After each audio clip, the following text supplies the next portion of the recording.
Now, just a quick reminder that you can support me through Stream Elements. It is completely optional, but your support allows me to keep making content such as buying new games and more. Nick, am I smart? No. Okay.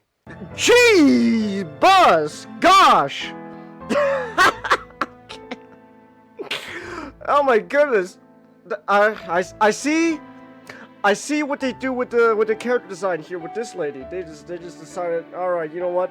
I don't know. I figure I might as well. I don't know why it just come to mind. I might as well ask Baby Hitler debate, because we're talking about babies, Nick.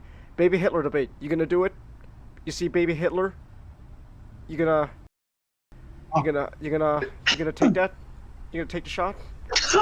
Bless you. You know what? That's gonna be my answer. All right. Interpret that as you may. After I was infected by deadly flower blossoms.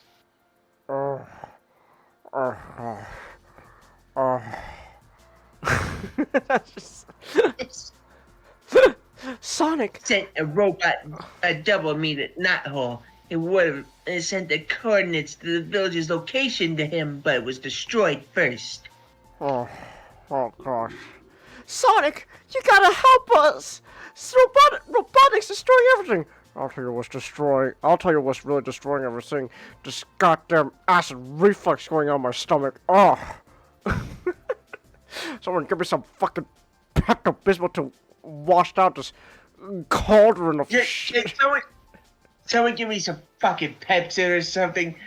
I swear I'd do anything for a goddamn powerhouse round of diarrhea. You're gonna fumble, Nick. You're gonna... Oh. You're gonna fumble.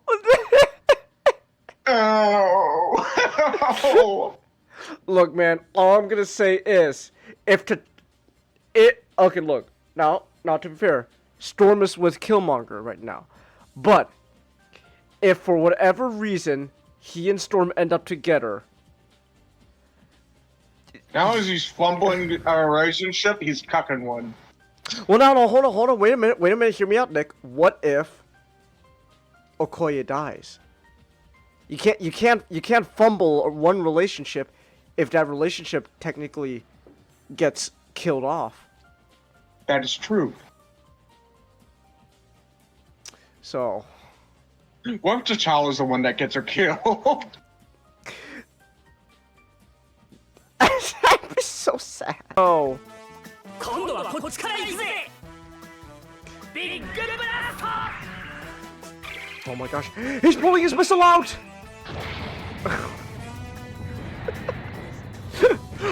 what's he? Oh my gosh, is Combattler V kissing the enemy? They're kissing! Let's go! What's he going to do now? Oh, he's pulling his missile out! Superpower so we can fight for real. Oh! Hold on! There's a black bar! He really is pulling his cock out!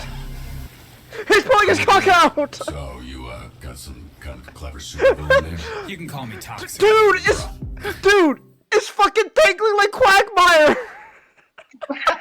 It's dangling like Quagmire! It's fucking P-push! Oh my gosh. It's in front of me this whole time.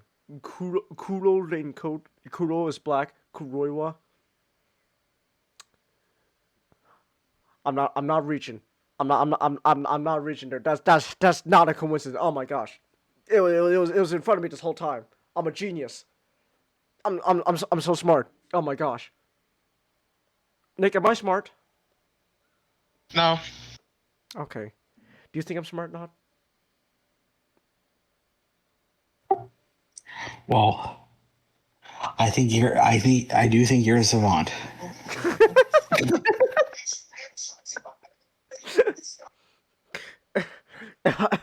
If I'm a savant, then why hasn't no alien tried to kidnap me? You don't have Because that movie is terrible. Journey's End. Oh my gosh! No, wait. It's not. Maybe it's not necessarily the Exodus part, but this could be the fucking part where the Jews had to wander the desert for 40 years, just like the Bible. Oh, Kenneth Penders. Oh, you stupid idiot of a man. I love you. If that's the direction we're going, oh my gosh, Mr. Penders, you're stupid. But man, oh yeah, Wolverine's just really good. He's got solid range and he's got good mobility. Like this little midget dude's going ham, man. Wolverine, yeah. Look, he is short king. Short king. Short king, man. My short. I'm doing really well with Short King at the moment. Oh gosh. Hiya! Oh my gosh. I think he's dead. He's dead already. That's great. Logan, stop! He's already dead. I'll be right back. I have to go. I'll be right back. I have to go grab food. All right. Oh man, I'm doing so much better with Logan than She-Hulk. He's just like a Bumblebee from Transformers. And he's got this big ass horn. Oh my gosh.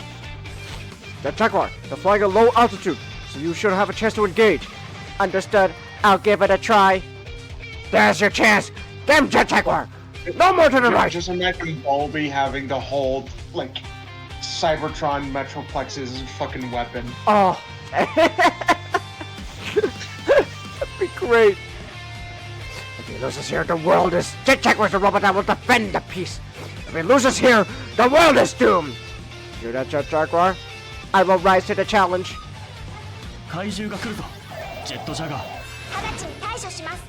Oh! Oh, Jet Jaguar's got a really, like, childish voice. Okay. Okay, so Jet Jaguar's supposed to sound like a little kid, like a fucking toddler. Oh wait, the flamethrower? Oh my god! Yeah! I'm burning you! Use that flamethrower. Enemy MG. Hold on.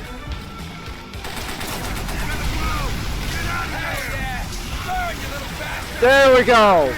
Well, I just burned a whole bunker full of people, Nick. Are you proud of me? I don't know if I should be proud of that.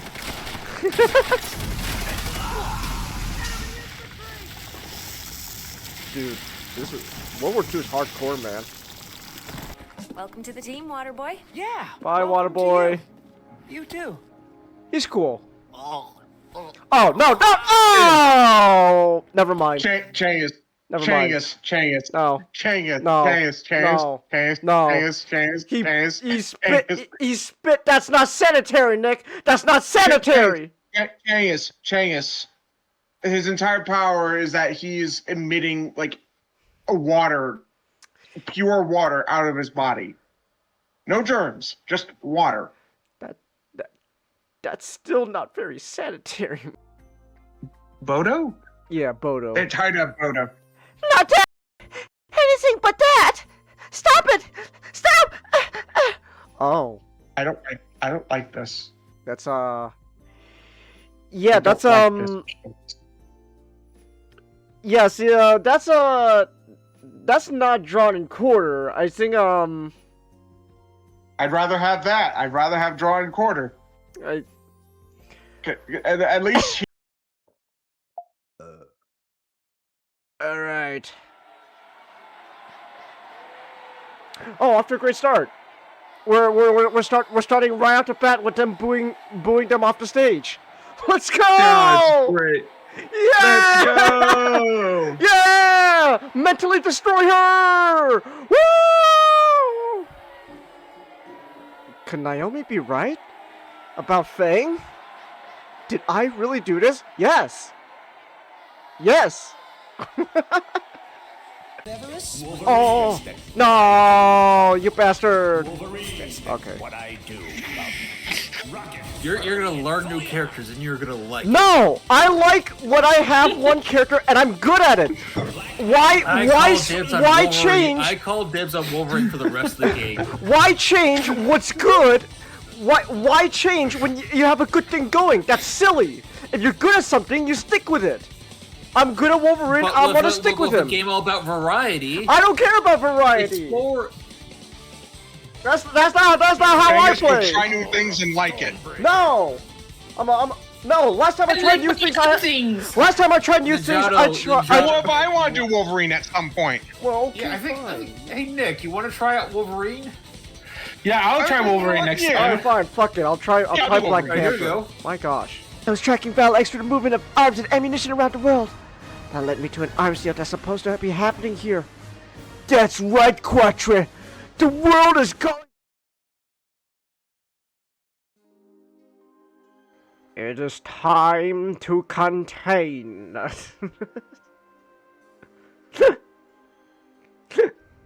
Optimus Prime during the pandemic era. It is time to contain the coronavirus. Wokemus Prime versus Mega Base. Megatron, you must respect people's pronouns. Prime, there are only 2 genders. So. Hey, you remember that? You remember that video called Transformers? Yes, I remember that. That was a while back. That video is a time capsule, honestly. People, a lot of people nowadays like to just look back on the video and shit on it. I find it more just a time capsule of just what a lot of people's opinions were back then. Like that was the time where the whole LGBT stuff wasn't as socially accepted.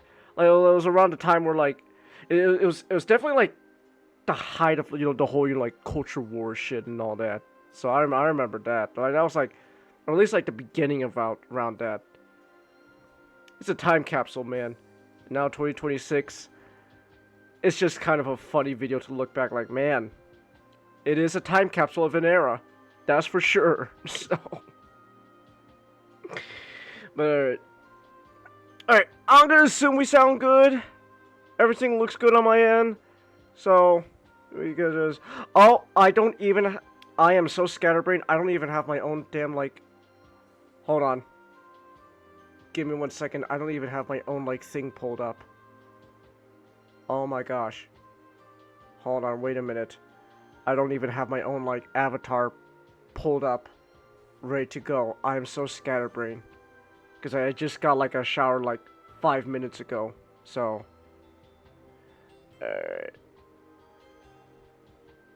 Where is it? I have my thing! There we go. Now I got my avatar pulled up. Oh my gosh. I'm so scatterbrained. Alright. Oh my gosh. I am tired as usual.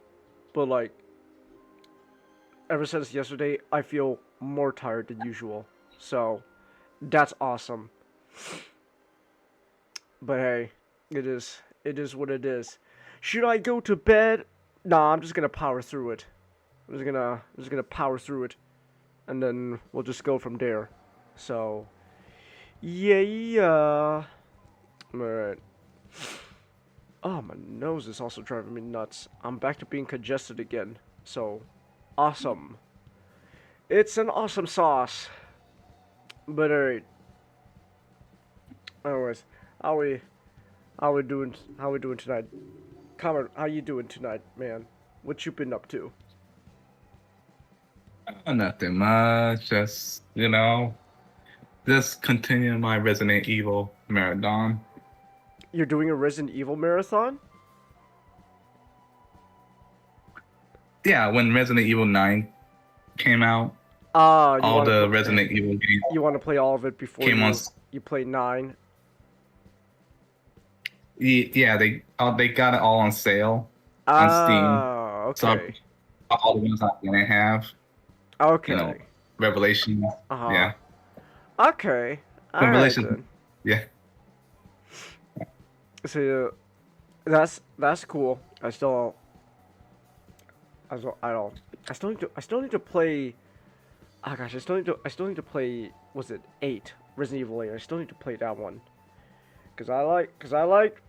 Was it? I really enjoyed Resident Evil 4. The new one, and I remember playing 7. So I still need to play Village. That's still something I need to play before you ever touch 9. Yeah, you gonna. You should probably you should do 2 as well. Oh yeah, the remake of 2.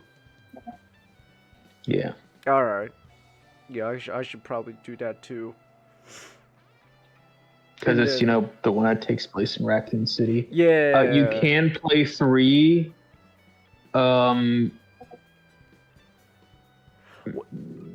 It's okay if you go in with low expectations. What's wrong with the remake for 3? It is shorter.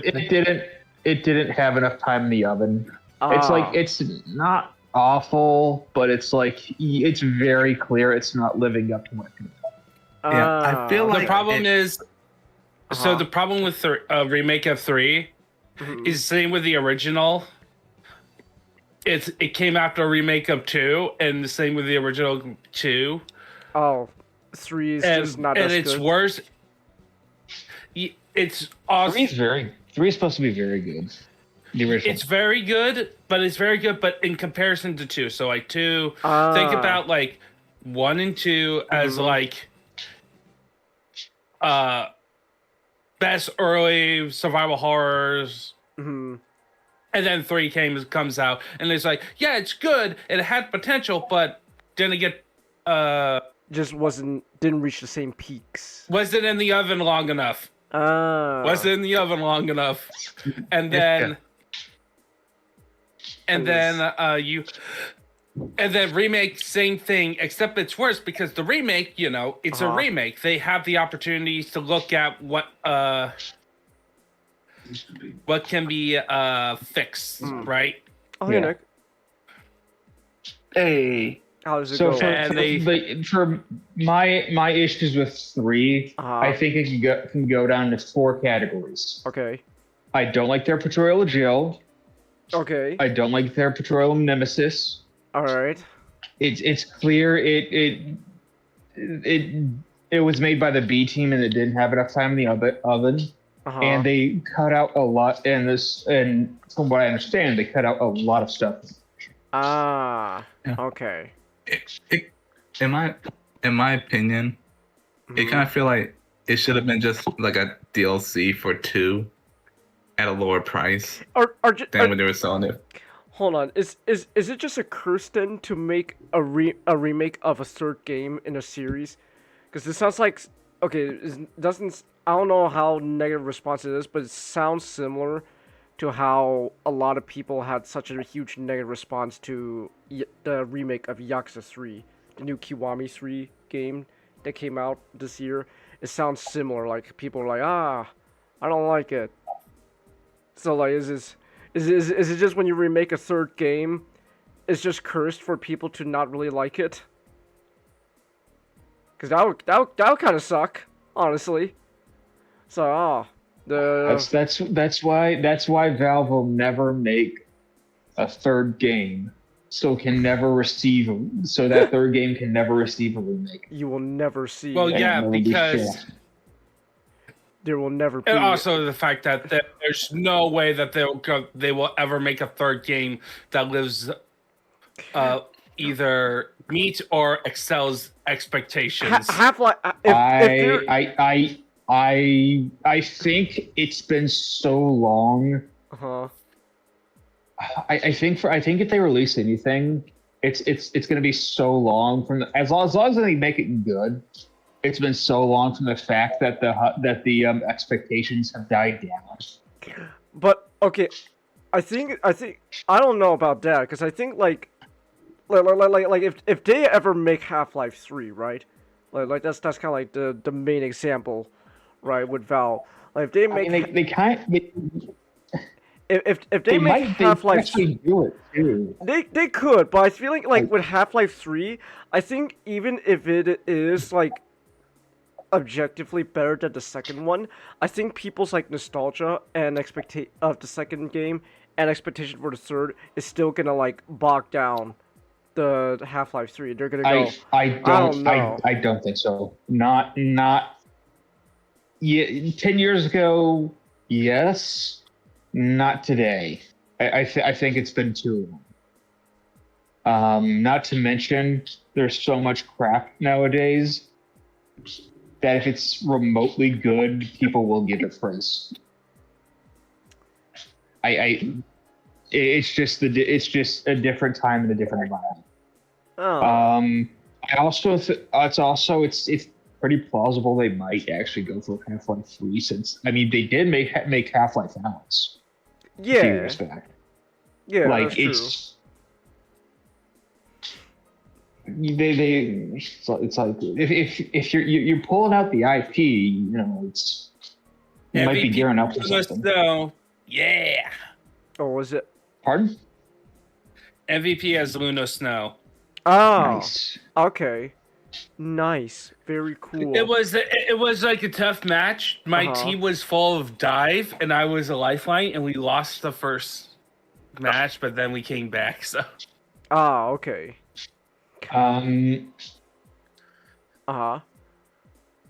Yeah. What was I gonna say? But yeah, going back to Resident Evil, I do not like their Jill. You don't like how I Jill is? really do. Like. I don't. If it was a different character, I wouldn't mind it. Okay. But Jill in 3 is such a different character from the previous games that it's just not Jill. Okay. Okay, I need to ask. Like, is part of the reason because of the pants? The pants.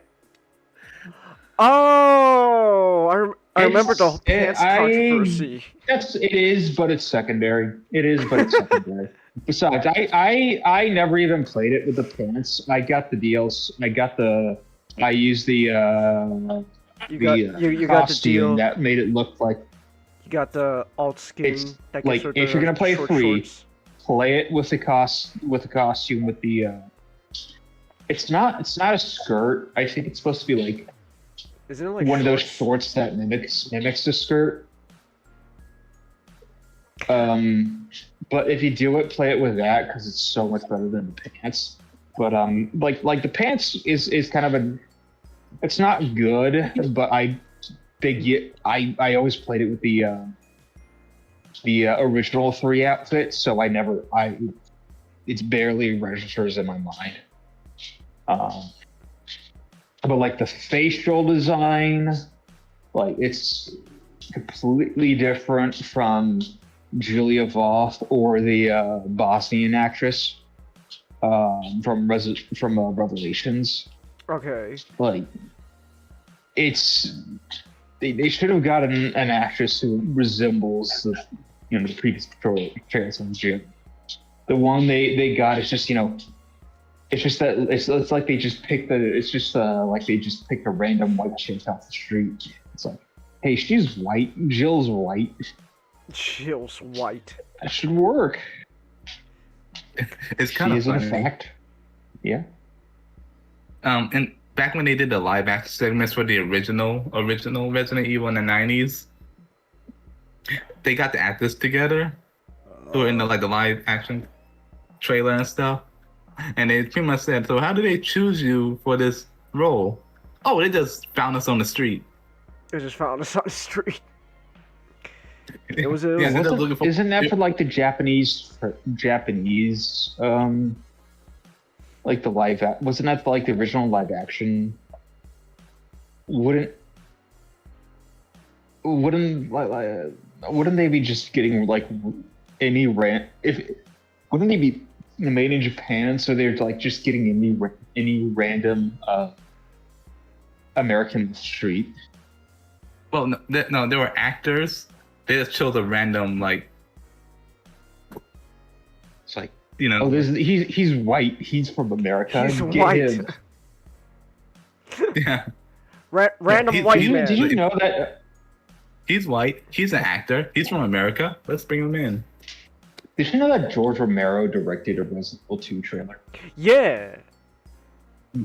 Yeah, there's a whole like documentary about Romero and Resident Evil. Cause he wanted to do more with Resident Evil, but didn't, you know, like things happen. But yeah, there's a documentary about it. I haven't watched it yet, but I wanna. So. Oh, my nose. Oh, there I go again, complaining my nose. But yeah, it's like. Yeah. You know, it's kind of funny. For Resident Evil 3, I didn't even use the original the outfit. I just went on and downloaded the Lady Hulk outfit from Nexus Mods. Alright. And just added pants. Okay. So it's pants are no go then. I see. What about tights? What if they went with like tights? Like tights. To emphasize the legs more. Man, I didn't mind the pants. I just added pants to Lady Hulk because the Lady Hulk outfit didn't have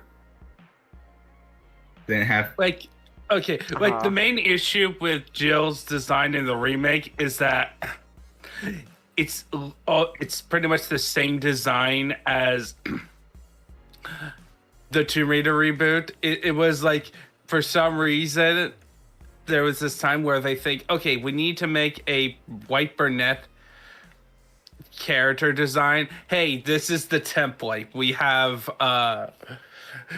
brown pants with a blue tank top with a white undershirt underneath, and maybe have the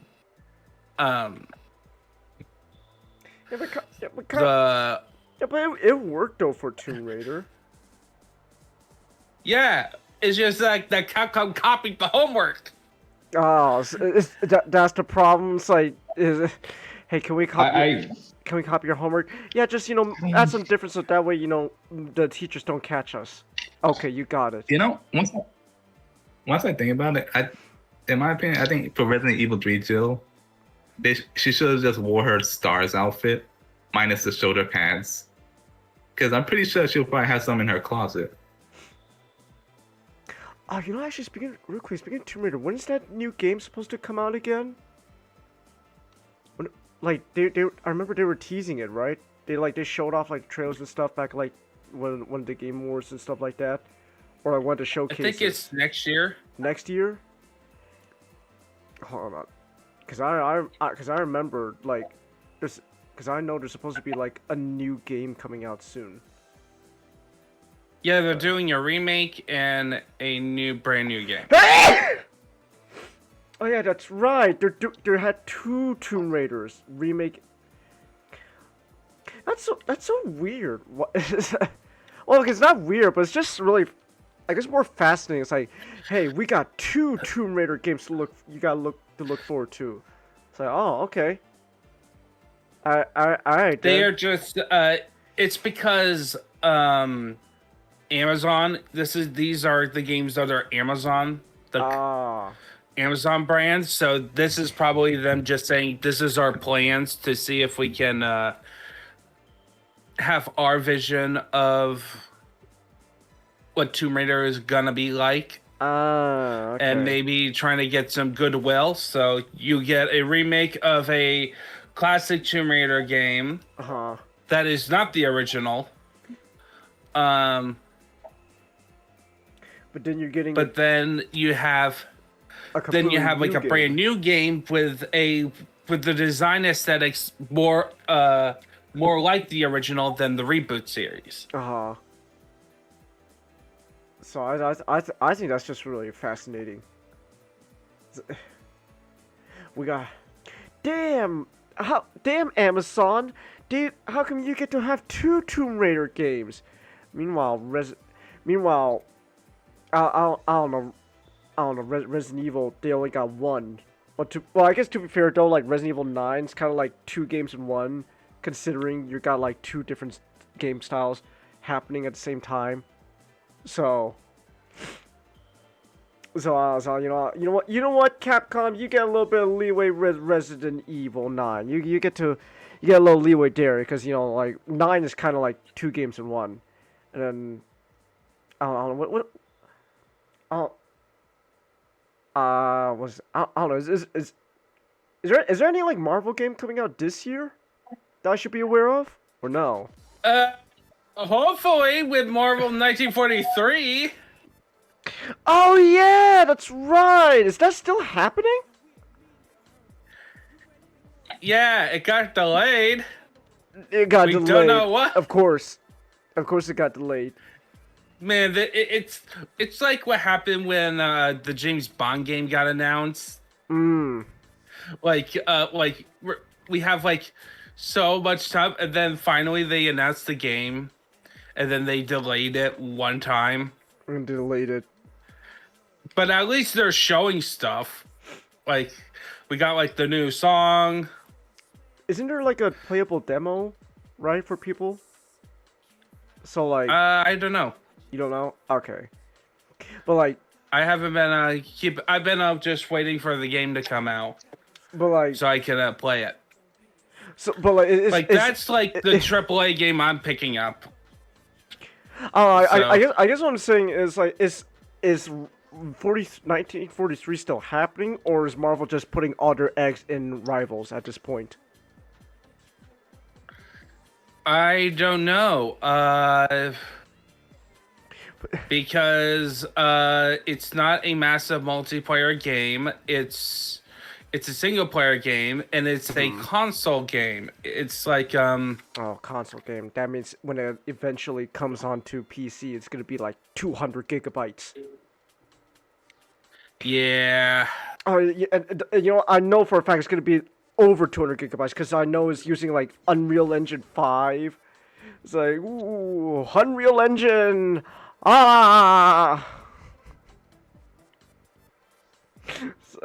So yeah, yes, this is exactly what I needed.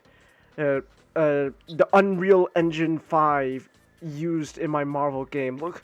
Look at how real. Look at the graphics. Whoa, it's like watching like a movie. Oh, I don't know.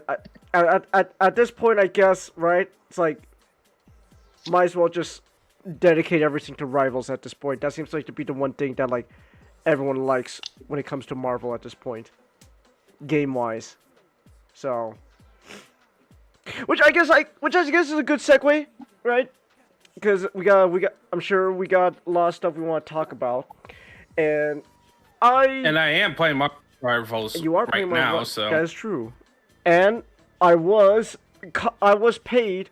I was obligated with $50 dues by Master Matchstick over here to check out Marvel Rivals. So this is technically a pay-per-view, but admittedly, it's kind of turned from a pay-per-view to I might as well just keep playing this game. So. All right, so Changus, who are you gonna buy the Gunner skin for? The Gunner skin? Well, it's a tough choice, but honestly, if there's a skin where Peter Parker is just only in his tidy whities, I might get that even though I don't play Peter Parker. So. Yay! There's one with Punisher in his tidy whities. Oh really? For real? Yes. Oh, okay yes. then. Swim boxers. Well, there we go. You see. But you see, it was for an event. I think it was like for an event thing. Oh, boo! You can't get it anymore. Cowards, China, you cowards! I don't know why I'm blaming the whole country in general for this. No, they purposely do limited time skins so that you buy it. So Punisher gets a limited FOMO. time Gunner skin, but then like you could just get the Malice skin for Sue anytime. Well, yeah, because that was basically every character gets Every character gets a their default and then one other alternate skin at launch, and that was it's not Sue's gay. alternate It's skin. not gay, Ray. It's not being gay. It's called gender equality. You see, everyone likes to complain, right, about Marvel Rivals, like, well, you know, you know what I'm talking. There's certain people on the internet that complain about Marvel Rivals, specifically when it comes to, you know, the Gooner skins. Oh my gosh, oh, it's like, you know what? So you know what? I'm advocating for gender equality, where if we're gonna have to quote unquote, you know, Gooner skins for all the female characters, we need an equal amount for the male characters. You know, like oh my There's god. an emote with Venom twerking.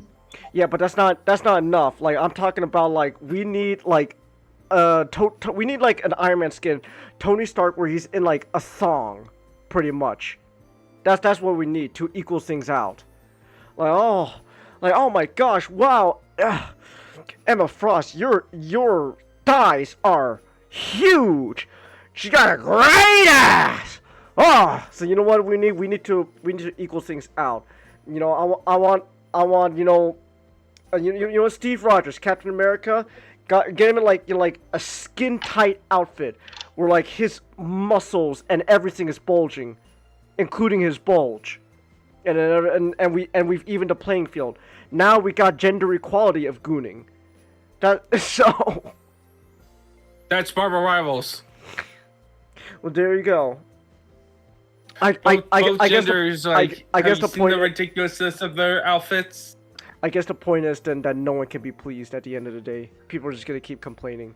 Of course not. They're gonna. Well, it doesn't help that certain female characters are the ones that get the most skins. They really like their blondes consistently. They really like the blondes. That's what I've noticed. And Luna Snow. And Luna Snow. That is true. The industry plant character. I don't even know if she actually even is like an industry plant or not. But like that's just like what everyone calls it. Oh, Luna Snow. So the industry so her plant. history, she was introduced in a mobile game. A mobile game. I think. Oh wow. Yeah, I'm not sure if NetEase are the ones who made it. Or not, but it was another China game. It could be under the like general NetEase as the publisher, but not like the dev team. But essentially, they made this character. Marvel decided to kind of run with her a bit and like have her in minor roles in the comics every time. Like essentially, when they wanted to have like an adventure, a unique adventure in Korea, it's either her or White Fox. Much like how for a while for Japan you had Big Hero 6. Oh, I remember Big Hero 6. Or Sunfire. Yeah. To be fair, if they weren't doing Big Hero 6, they were doing Sunfire, and Sunfire's an asshole. Yeah, and Sunfire's more related to the X-Men because he's a mutant. So I mean, there's basically the only stuff in Japan were X-Men related. Yeah. Oh wow, Marvel Rivals. So yeah, hold on. I looked up Luna Snow real quick. She's got like this like one piece like uniform thing going on in the comics, and it's just funny because like Marvel Rivals really want to emphasize the idol aspect. I think that's just really funny, because she got like, you know, she got like the jacket, she got the short shorts and all that, and then meanwhile in the comics her classic, her comics outfit makes her more like a Shield agent. Yeah, I think that's just really funny. It's like, oh man, how do we translate this to the game? Short shorts, you got it. So, which that's the thing I like about Rifles, is that it's the game that has like familiar yet fresh spin on. Well, yeah, on characters. Marvel Rivals definitely has some very fun designs, like redesigns. I like most of them. Like majority of the designs they have for the characters are fun. some of them don't jive too much with, but like most of them, like yeah, I dig it. I like where they're going with this. Like, which one is your favorite design wise? Oh, just in general. Yeah. I don't know. I'm gonna be honest. I'm not sure. I guess I don't know. I don't really got a favorite design from Marvel Rivals, to be honest. I think most of them are just kind of like, yeah, I like it. That's neat. That's pretty like that's fun. Like I don't think there's ever been I don't think I've seen a design in Marvel Rivals that make me like genuinely go like, whoa, oh my goodness. But like I think most of them are like, yeah, that's pretty neat. I dig it. Like what does it say? Like I don't know. Like most of them are just kind of. I guess like. I guess at the top of my head, like things like designs I really like. I do like Squirrel Girl's design in Marvel Rivals. That's fun. Like they kind of want to emphasize her being like very like cute. So like they kind of made her more. They kind of made her like roundish, right? But like not too round. Where like she's like like chubby. She's more like a walking teddy bear more than anything else. So like I kind of like her design. I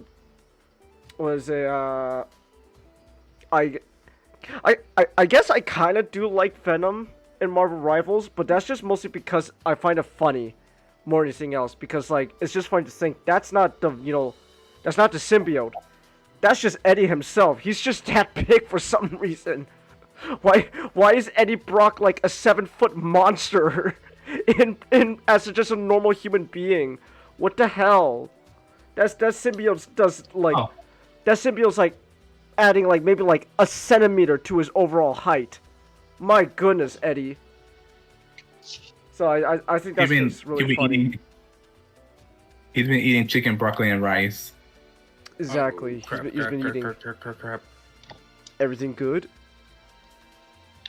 Just team got to our point and took it while we were pushing real far. All right. Oh, I do like Ben's design. The thing in Marvel Rivals. Yeah, but I really the thing's design was. Yeah, for me, I do like Luna Snow's actually default. Luna Snow's fun. I think it. Yeah, I do like Luna Snow. And then Penny Parker. Penny Parker. She got the Evangelion pluck suit going on.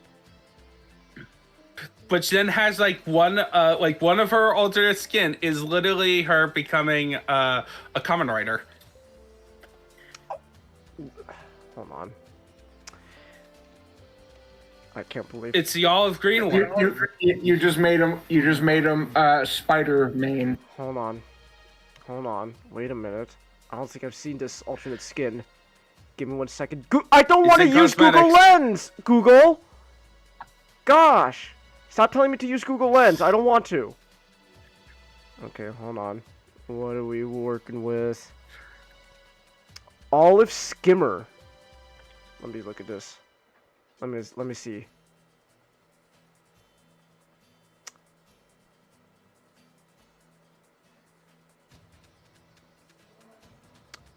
They do got the red thing on the chest to like kind of look like the scarf, so I do kind of dig that. Should lean into it even further.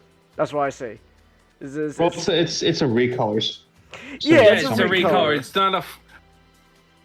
Yeah. But like, if maybe one day they'll do a full-on Kamen Rider. If they could, so, but I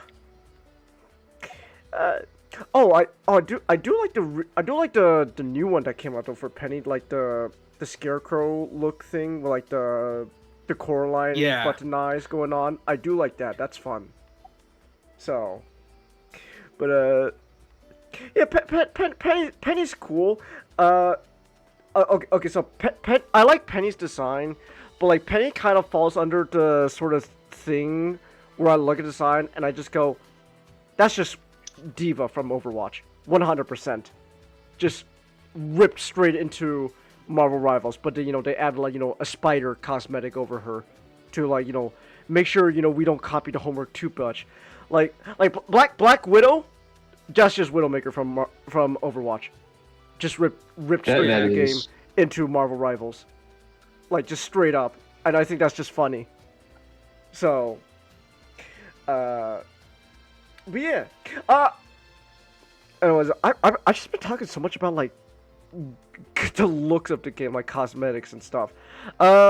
Well, yeah, that's like one of the main appeals of the game is like Yeah. it looks fantastic and Yeah. it has such a unique art style that people kind of Say that again. Fantastic. It's fantastic. Sorry. I had to. I know. Oh man, just imagine if they decided, hey, we'll just do a fan force stick. Oh, they should totally. back. They should totally do a fan force stick. Honestly, skin. they should do it just for the novelty of it. Exactly, just for the novelty So of fan I force stick. am a Mr. Fantastic main, so I would actually. I like the meme they had with Mr. Fantastic for a while. And you know what, Ben, is really easy because all you gotta do is just remove all the clothings. That's it. That's Ben from Fan Just Force make Stick. them butt naked. Well, what if he has a rock junk in this? Well, they're probably gonna just use like a Photoshop eraser to remove it and call it a day. Just there we go. There's not even a bulge. It's just blank down there. So, anyways, let's say, but like overall, I guess like yeah, for the overall appearance of Marvel Rivals, I dig it. Like the art style's fun, the aesthetic is cool. Like you gotta give it to those Chinese, developers over there. They got a neat little sense of art direction going on for the game. I dig it. So, story-wise, I don't know. I'm gonna be honest. I don't pay attention to the story of Marvel Rivals. Yeah, you had to do a lot of reading on the extra documents and looking at the cutscenes. But like, gameplay-wise, yeah, it's fun. Yeah, it's a lot of fun. Like, I don't know. I'm gonna be honest. I don't really have too much, honestly, to say about Marvel Rivals, because I feel like a lot of my thoughts just kind of have already been said when we're just actually playing the game. So like just like when you're not playing the game and just talking about it, because like I don't know, it's like a little difficult for me at the moment.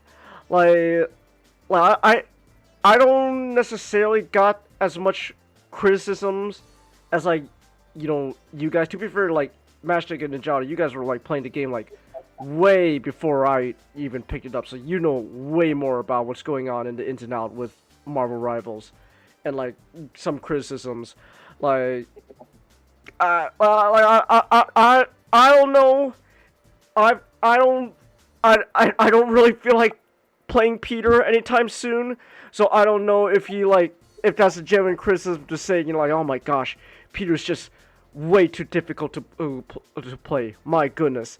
I will say though, it is funny though that like when it comes to just Spider-Man, it is funny that when you're playing, you either get the best Spider-Man like ever in the game. You're playing a match. All of a sudden, like, damn, that's a really good Spider-Man. Damn, he's really good as Peter. Wow, hot damn. And on the complete opposite side, you get someone who has Spider-Man is like, wow, you suck. Wow, 4 kills and 6 deaths for 3 rounds. Why are you here? Sorry, what are you doing? And there's like no in between in my experience. You either get someone who knows what they're doing, or someone who doesn't. Nothing in between. That's it with Spider-Man. He's like jumping across the map, killing every flyer, harassing the back lines, or just running up the front end and just being shot by. Just doing nothing. And it's like, wow, okay, I don't know why you're here. So, I think that's just really funny. I don't know, yeah, but I don't really got too much, honestly, to say. Like, so, obviously, right, like, I've kind of come to really like using Iron Man, Mr. Stark. Oh my gosh, Mr. Stark! Oh! So you know, I kind of like I kind of come to vibe a lot with Iron Man, and he's fun to play. And I know he's not that difficult. Like he's like 2 stars, right? So like he's like pretty okay difficulty. Like nothing like that's gonna like require you to like master him over like several like weeks non-stop. But like he's fun. I like Tony. He's neat. I played a little bit with Penny. She's all right. I like Penny. It is just funny though that like whenever I was playing as Penny, without you guys, no one was really there to heal me. So yeah. I'm just getting flanked by everyone. And so it's like, the thing where about is Penny, the best way, one of the best ways of you actually, if you remain in your web, it will heal you. Oh, the webs heal you. Yep. Oh, what? Shit! I didn't know that. Oh my gosh, that legitimately it kind of changes a lot with Penny. I legit did not know that the webs heal me. So, did you know that you can use your web to move around? Yeah, I know. I can use like the webs to move around. And then you can tangle up enemies. Yeah, I know that, but I didn't know about the whole my webs can heal me thing. That I did not know. Yeah, and then if you put mines inside of the webs, any webbing of your webs, they are invisible to the enemy. Oh. Okay. So what you do, like, for example, in the Asgard map, when you're defending. Yeah. So when you go, so you know where the chariot is at the start of the match. You know that there's a little alcove, like to your left, facing towards the entrance where the enemy is. Yeah. You go in there, plant your web thing like close enough so that you can put some webbing out in the open along the path of the chariot. You put it out there, and then you just plant you plant your mines on it, and you constantly refill and just stand there and just fire. Like you can go inside of there to get like a little bit of respite to heal a bit, or continuing firing because Penny has infinite ammo. You don't have to worry about reloading or anything. Okay. Okay, that kind of changes stuff. Yeah, so that's kind of why Penny is called a bunker tank. Like the whole thing is that her kit is designed to grab a point, lock it down, make it so that you have to come to Penny as opposed to the raw offensive power. I still would like people to heal me though. When like, but then again, of course. But then again, okay. This is not necessarily the game's fault. This is obviously a player thing more than anything else. It's just something I notice a lot of times. There are just matches I enter where it's like, where is everyone? Why am I the only one out here? Where is everyone? Just in general, I'll be like, all right, I'm about okay, you gotta capture the point, right? Capture the mission area. It's like, okay, I'm gonna go. All right, I'm here. I'm gonna capture the mission area. The enemy's coming. Where is everyone? Legit, where are they? Why am I the only one here? Where are you people? So, that's always fun when that happens. When like you're just like, why am I the only one here? I'm all alone. I'm gonna get just dogpiled on. I'm gonna die instantly because no one's here. Okay, that's awesome. Really fun. So, but for like the most part, right? It's a fun game. Like, I don't know that much about like hero shooters and all that. So like I don't know like how this compares to like other hero shooters. Like, oh, how does Marvel Rivals compare to something like I don't know, like Overwatch or I don't know, like Apex Legends. So I don't know how those compare, but like for what Marvel Rivals is, I'm having a fun time with it. I'm honestly having a good time with it. It's enjoyable. Just would really like it when I was like, oh, all right, I'm at the mission area, like, oh, or like, oh my gosh, okay, here I am. I gotta escort the the I don't know, like the Fantastic car, the big bathtub hover car. All right, I gotta escort it. Oh gosh, the enemy's coming. Why am I the only one out there? So, that's fun. I mean, it's not fun actually, but like, okay, whatever. It is what it is. Like obviously, like there's like different game modes and all that, but I'm gonna be honest, half the time, half the times I really don't notice much of a difference with the game modes, other than just oh, well, I'm here now. Guess I just gotta shoot the enemy. Okay, I'm shooting the enemy. Oh, there's a Jean Grey. Awesome. That's fun. And I'm the only one out there. So yay. So, but yeah. Oh, I heard Scarlet Witch. What's Wanda doing? Killing. All right, cool. I just bought the Captain Deadpool skin. Captain Deadpool? Pool. Let me see. The one where he's a space pirate. Hold on. Give me 1 second. Captain Deadpool. Oh. Okay, that's fun. Okay, that's also actually I also like Deadpool's design in Marvel Rivals. That's a fun design. Like it helps that he is voiced by Sayu. That's true. That's true. Funny. Deadpool is voiced by a VTuber, so yay. It's also just really funny that like Deadpool in the game is like his personality is very like, ooh, look at me, I'm wacky, I'm crazy.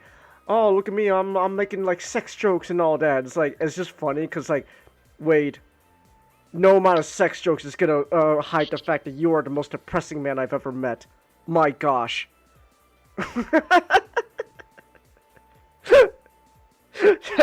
that's just kind of funny thing about Deadpool. It's like, oh man, Deadpool, what? Gosh, Deadpool, why do you always have to make like a sex joke out of everything? Because it's the only thing that can distract me from the fact that my life is miserable. Jesus, Wade, what's wrong with you? But yeah, I like Deadpool's design in Marvel Rivals. That's a fun one. But yeah, but what was it? I guess I could also say okay. I also can say, I am not playing ranked anytime soon. No siree. Are you kidding me? No. No, that's not happening anytime soon. I don't like I'm not like obviously like rank is there for a reason, and like if you're really good at the game, then go ahead. But like I'm not touching ranked like with a 5-foot pole anytime soon. I've played ranked, and it sucks. It sucks. Oh, awesome. Yeah, it's very somehow.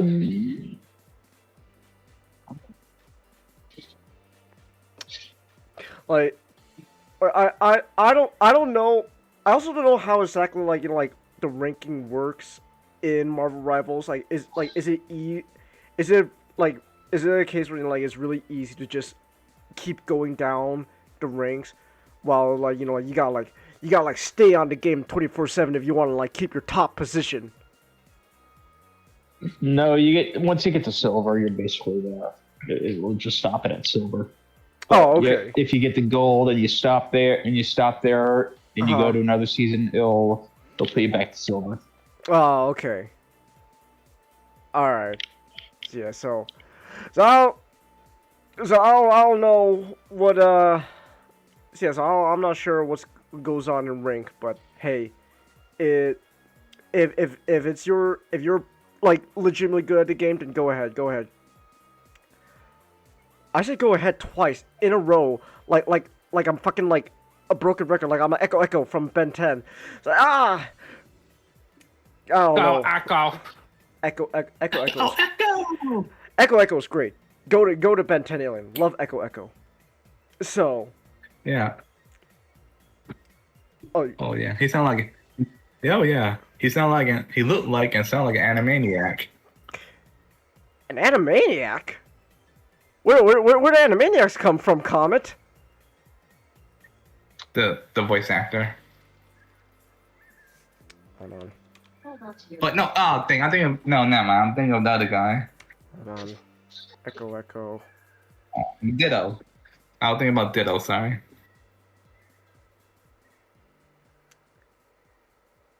D. Bradley Baker was D. Bradley Baker in Animaniacs? I actually have no idea. I wouldn't be surprised, but like. He wasn't any of the Animaniacs, like the three of them. The Warner did. He wasn't the Warner siblings, if anything. Okay. Alright then. Bradley Baker's in everything, so he's at least some minor character or probably always something in it. It's really funny. D. Bradley Baker is just everywhere. Like if you like a certain character, high possibility that it was D. Bradley Baker who voiced him. So I think that's just really funny. But yeah. But Echo's great though. I love that Ben 10 Alien. He's awesome. Oh my gosh, you know what? Real quick. Someone related, but not really. Did anyone have the Alien Force Ben 10 game? What was it called? I remember there was like I think it was Ben 10 Alien Force. It was just only Ben 10 Alien played Force. it. Cosmic Destruction? Was that it? Hold on. I had the 3D. I had a 3D one. Yeah, I had like a 3D Ben 10 game that was like to tie in with Alien Force. No, it wasn't Cosmic Destruction. Hold on, what if I just look up Bill Gax Attack? Hold on, what if I just look up Ben 10 Alien Force game? Alien Force. There was a game. Or just no, Alien Force? No, it was just Alien Force, the game. It was just called Alien Force. Yeah, there was a Ben 10 Alien Force game for the PS2, portable, Wii, and Nintendo DS. Yeah, I had it for the Wii. I had the good old Wii. Same here. Yeah. So yeah, it was just called Ben Alien Force. Yeah, Ben 10 Alien Force. I remembered I had that. It's like, whoa! I never beat it. In fact, I'm gonna be honest, I think the only video game I ever beat when I was a kid was probably Call of Duty Modern Warfare 3. That's it. I admittedly, I don't think I ever was able to beat a Ben 10. Well, not even Ben 10, just any game when I was a kid in general, besides Modern Warfare 3. And that's it. So trusted you. I thought I could too.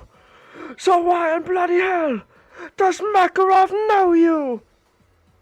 Man, I honestly feel bad for whenever Modern Warfare 4 is coming out, because they're gonna do a Modern Warfare 4, because Modern Warfare 3 the new one ended off in a cliffhanger. So we gotta get a new Modern Warfare. Ooh. Ooh. I don't know. I'm just shitting on Modern Warfare or the new Modern Warfare games for. Well, not no good reason. I don't like them. I don't like the new Modern Warfare games. So that's just me. But you know what? You know what? We don't need to talk about games that we don't like. We could talk about games we do like. I think.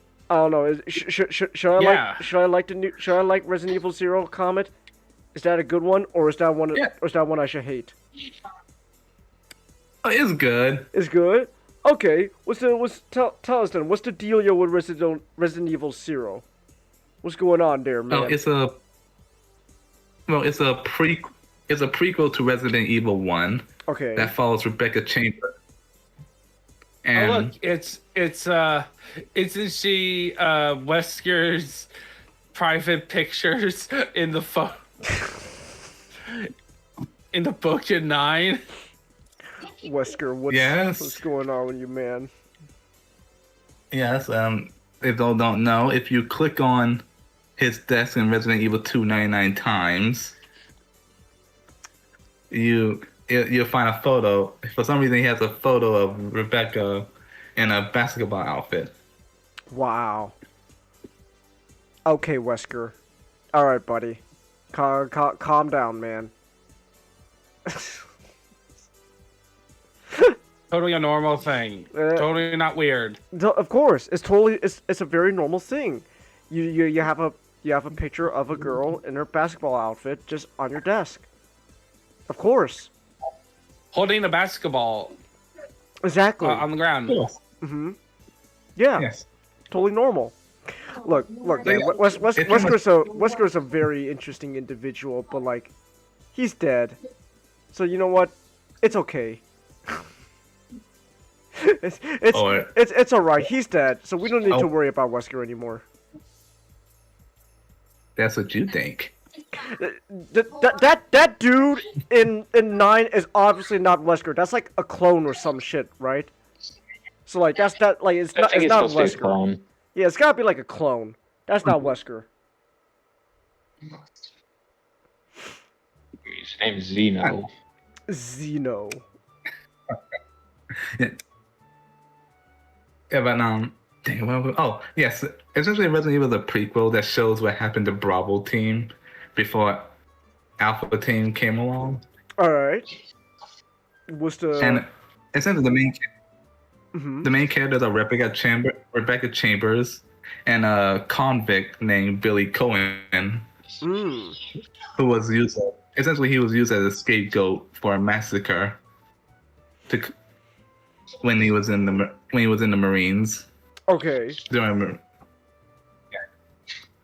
So, and what makes this game interesting that is essentially you play two characters at the same time. All right. And you can switch between the two characters. Mm-hmm. And anytime, and each one has their strengths and weaknesses. For example, Rebecca, being a medic, can like mix chemicals and enter small spaces. Well, Cohen is the stronger of the two and can light things on fire. He lights things on fire. Well, dead bodies on fire so they don't become. Oh. Or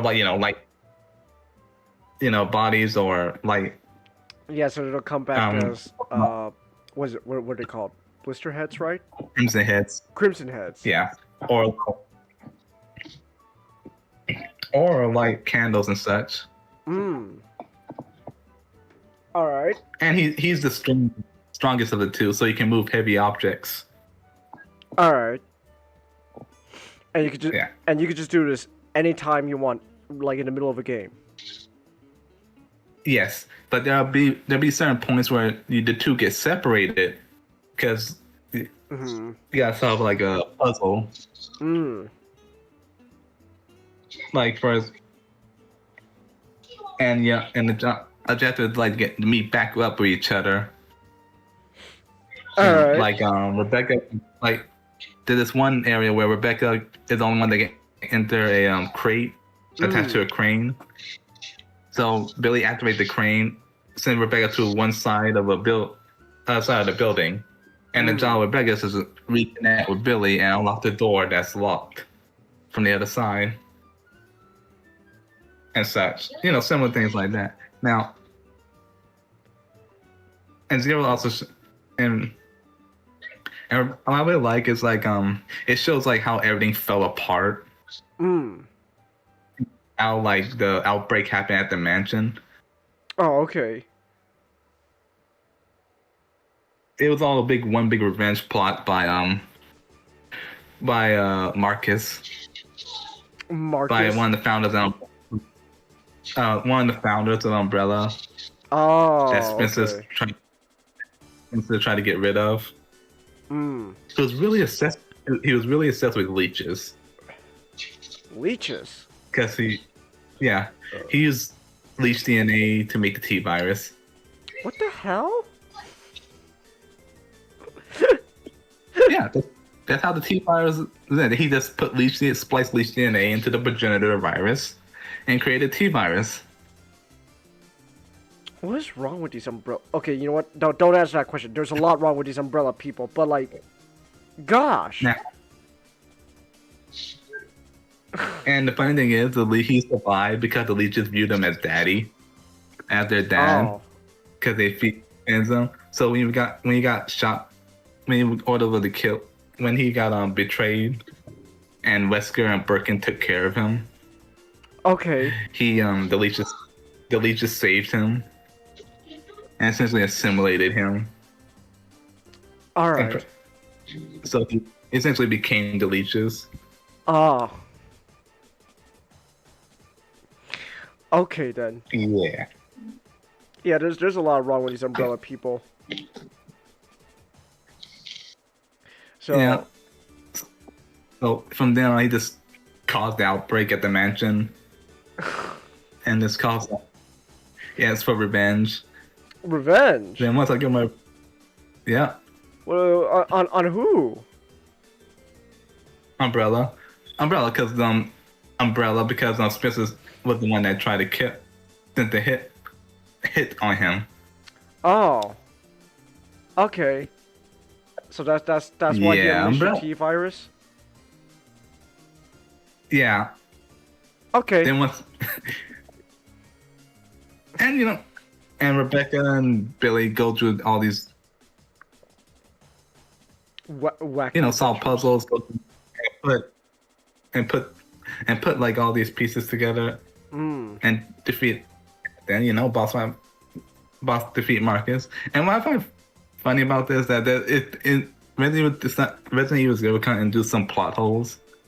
Okay, what kind of plot holes? Like, kind of like in Resident Evil 1, Rebecca still acted kind of like surprised, like I never seen these creatures before. While with Resident Evil, she ended up finding leash people, zombies, giant bats, cockroaches, centipedes, giant centipedes. Huh. Okay. Yeah, it's kind of like it's, and you kind of like don't know what's but still act as surprised as everyone else in Resident Evil 1. Okay, I see.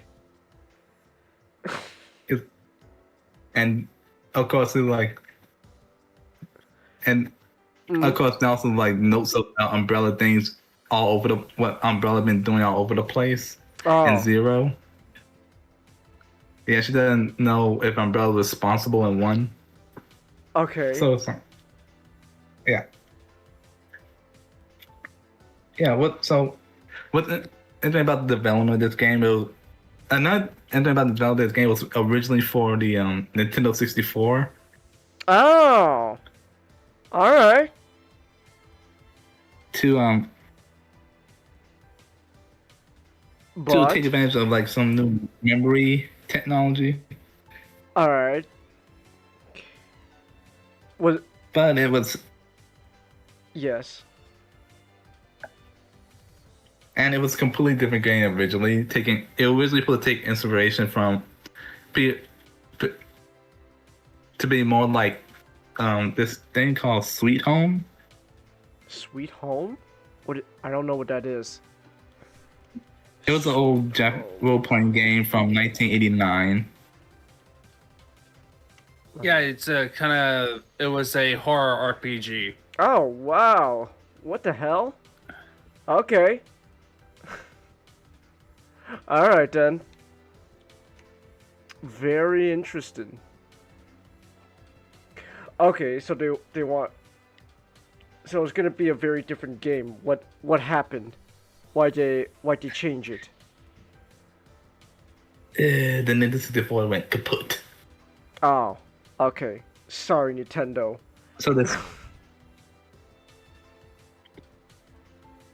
Yeah, which. So they went on to PlayStation, then GameCube. Mm-hmm. And I had a GameCube. Now the one thing it was like that other Resident Evil one day they got rid of in Resident Evil 0 to take advantage of the partner system that that other Resident Evils don't have. Okay. Is that they don't have item boxes. Instead, they you can discard an item at a place and come back and pick it. Or you can give it to the other player to hold on to. Uh-huh.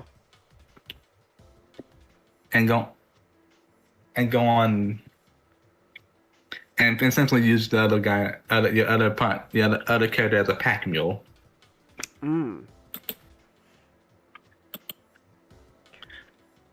All right. Yeah, but and of course it got a remaster for the GameCube in 2000 and. Mm-hmm.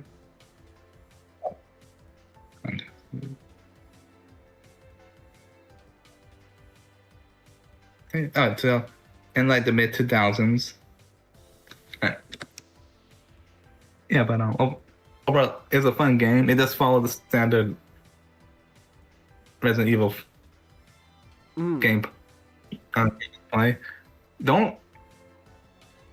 Yes. And that's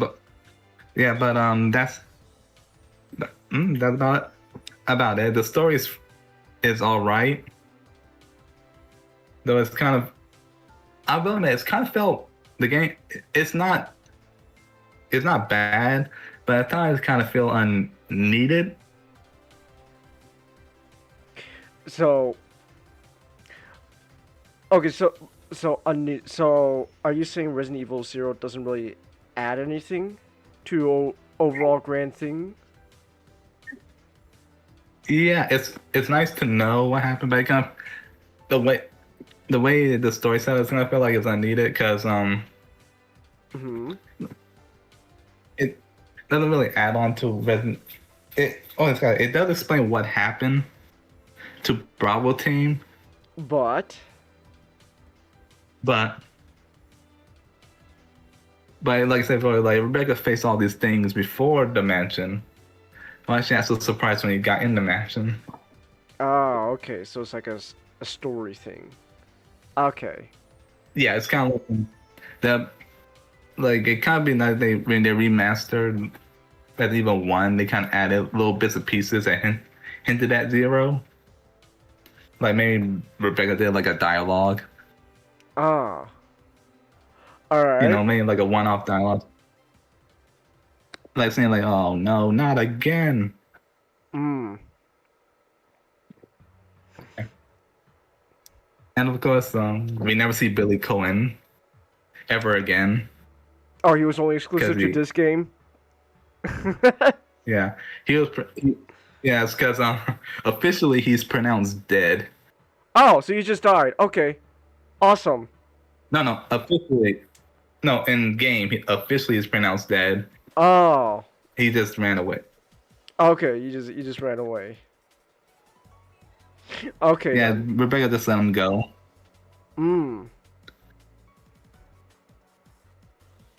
All right. But yeah, but it's a fun game. You get on Steam for cheap. Mm-hmm. Don't. Oh, I must admit, the partners gonna get a little bit annoying because like when you need an item box, Hmm. you gotta drop something, then you gotta go all travel back to grab the item. But at least when they do, at least they added a feature on the map where they mark all the place where all the items at. Okay. Where that you discarded, so you don't, at least you know where it is, and make backtracking easier. All right. Yeah, but yeah, and and the only other thing I gotta say is like, what was Umbrella thinking? What was Umbrella thinking? That just sounds like the plot to every Resident Evil game. What the hell were they thinking? It's the same thing we do every day. Yeah. Pinky, we try to take over the world. Like, oh, I'm gonna back.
You guys still there?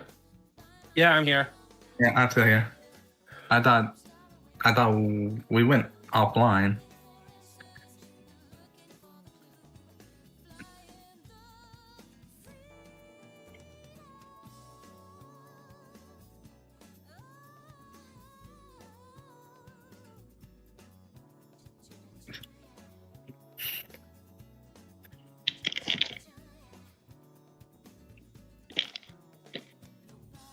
And check out Megatron Shelf.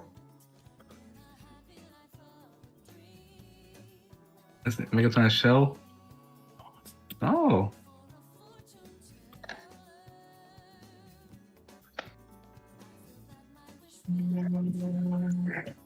Nice.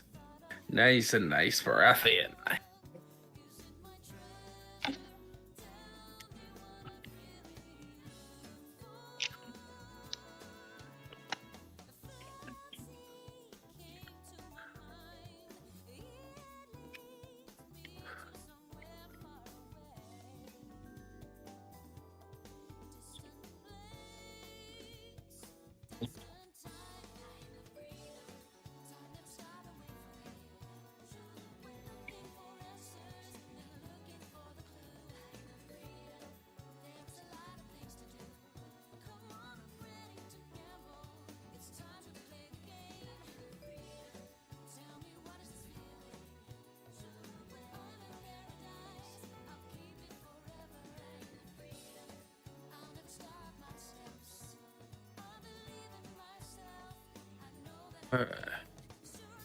Okay, I think. Oh, you did?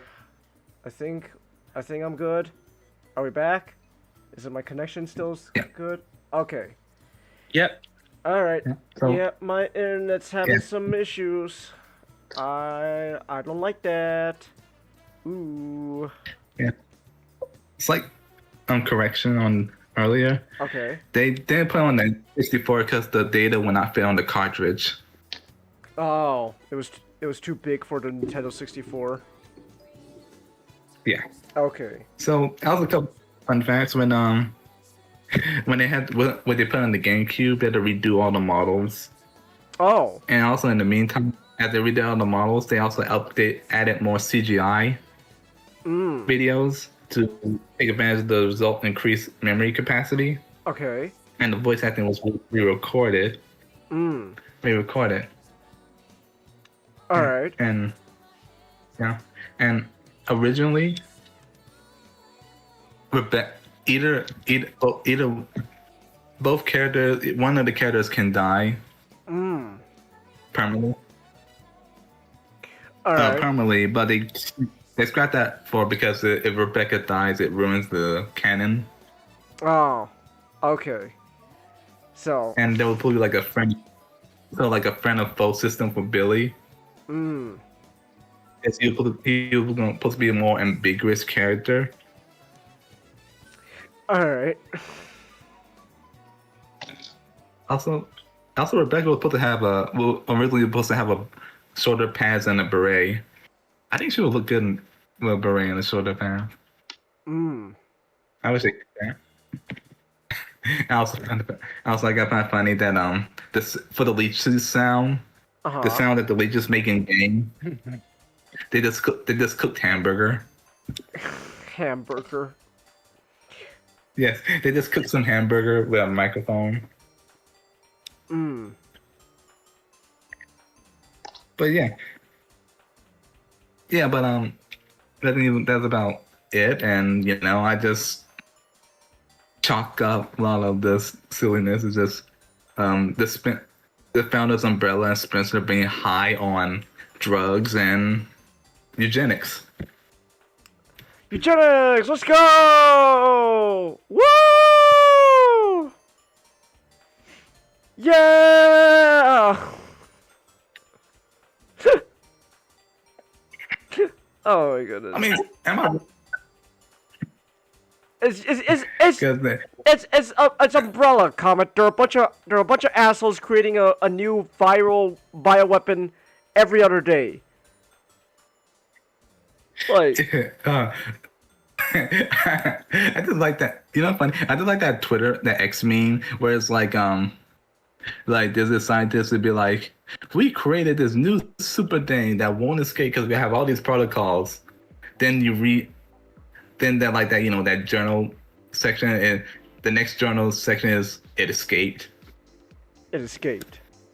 Yeah. So. But yeah, yeah, play Resident Evil. You can get it for cheap on Steam.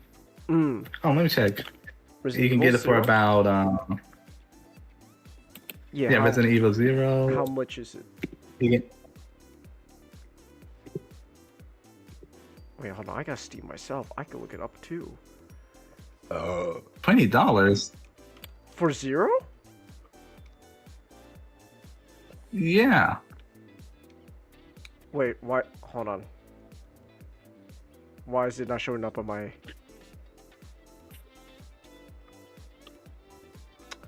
Hold on, are you sure? Hold on, I can't find it on Steam. Am I just searching in the wrong place? Where do I go for that? Oh, in Steam, it's Resident Evil 0. It should pop up. It should? Hold on. Maybe if I go... I'm on the Steam app. Maybe if I... Hold on. Resident Evil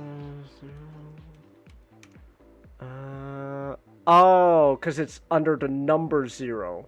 Not the letter 0. Okay. Yeah, it's $20. Okay, then. Whoa, we got costume pack DLC. Oh my goodness. Yes. Oh, I forgot to mention, there's a Wesker mode in Resident Evil 0 when you beat the game. A Wesker mode? Yeah. You get Billy, Rebecca wears the skin wears the outfit from I guess the glowing eyes, and wears the outfit that Jill wore in Resident Evil 5. Oh, okay. And Billy get a whisker skin. All right then. Fun. And you get extra abilities like whiskers. If you hold down but I forgot which button, but if you hold it down, you can dash like Wesker, and with another button you can do some eye beam thing. Oh, okay. Of course, Wesker just has eye beams. Why wouldn't he? He can just do that.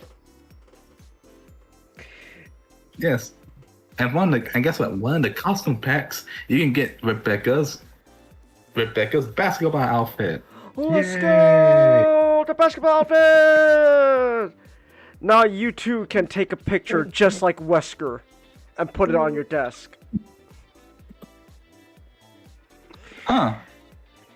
Also, you can get the original. I didn't know you can get the.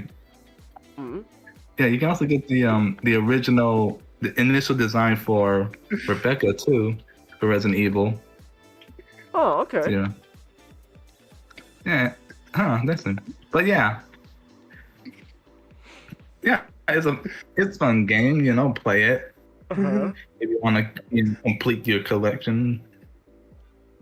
If you want to, yeah. If you're going through like your Resident Evil marathon. Yeah, but You good, Ninjato? Oh, I'm just watching a video of Spider Society videos reacting to Paul getting killed in the comics. So. Oh yeah, Paul got killed in the comics. That is Paul correct. Yeah, Paul's dead. Comic. You know Paul from the new Spider-Man comics? He's dead. Ah, yeah, that Paul. Yeah, they just killed him. He's dead now. Like, there's a villain called Torment, but now the joke online is he's actually a hero because he killed Paul. Careful, he's a hero. It's that bit from Spider-Man 2 where they're carrying him on his back in the train car. It's like, careful. It's like, he did it. He killed Paul. So yeah, Paul's dead. Comet. Does that make you happy? Yeah, kind of funny. What? If I have two cats, and I kind of find that Paul is like the most hated person in Marvel, but in Invincible, everybody loves Paul. Who? Who's this character in Invincible? Oh, his name is also Paul. I don't watch Invincible, so I don't know who you're talking about. Oh, I'm not. Oh. I'm looking this up. Invincible. Yeah, okay. I just kind of find it funny. Who is this dude? Paul? What is? He got with him and Debbie are dating. Oh, okay. So he's Debbie's rebound after the whole. Oh, it turns out my husband tried to kill everyone. Oops. Yeah, I just find it funny that that everybody in the who watched the show in the comic love him, while everyone in the Marvel everybody hates Marvel Paul. Well, Marvel Paul's his own bag of worms, Comet. So like, no. The whole reason why nobody likes Paul in Marvel is because he was like one of the main reasons, or at least one of the big symptoms of the whole. Oh, guess MJ and Peter aren't gonna be together from now on. Yay! Ooh. Oh no, I just kind of find they have two similar characters named Paul. I guess that was a little funny. Yeah. Hi, I'm Paul. Great, now I'm thinking like, oh my gosh, just Anyone watch like Jimmy Neutron? Remember at like end of each Jimmy Neutron episode, there was like credits like like the studio says just have one studio credit where they got like that three-eyed monkey. It's like, hi, I'm Paul. Oh, I remember that. Yeah, that's what comes to my mind now when you mentioned Paul. But Marvel's not gonna kill that Paul because people, I don't know. I think people like that Paul. I don't know. But anyways, so yeah, Paul's dead in the Marvel comics. But you know what? Hey, you know what? Speaking of Marvel comics, though, this is actually related. This is actually related because it turns out I looked this up to segue. It turns out Marvel was they did have the license to publish some comics for Solomon Kane, the pulp character. So there are some Marvel comics out there, if you want, for Solomon Kane. Because I think they also did like Conan comics, right? I could be wrong. Yeah, I think those were pretty popular. Yeah. So, Solomon Kane. Mm-hmm. I think I did very minimum research into this before. Where did I put the book? Before doing the reading the book. Coming here. But Solomon Kane was he came out before Conan. Conan came. Robert E. Howard started releasing Conan 1932. Well, Solomon Kane stuff came out around 28 to 30 something. But it's here it is. Yeah. I decided to read. I finished. A while ago, I read his Conan, the original stuff. Very fun, very flavorful. But got this little.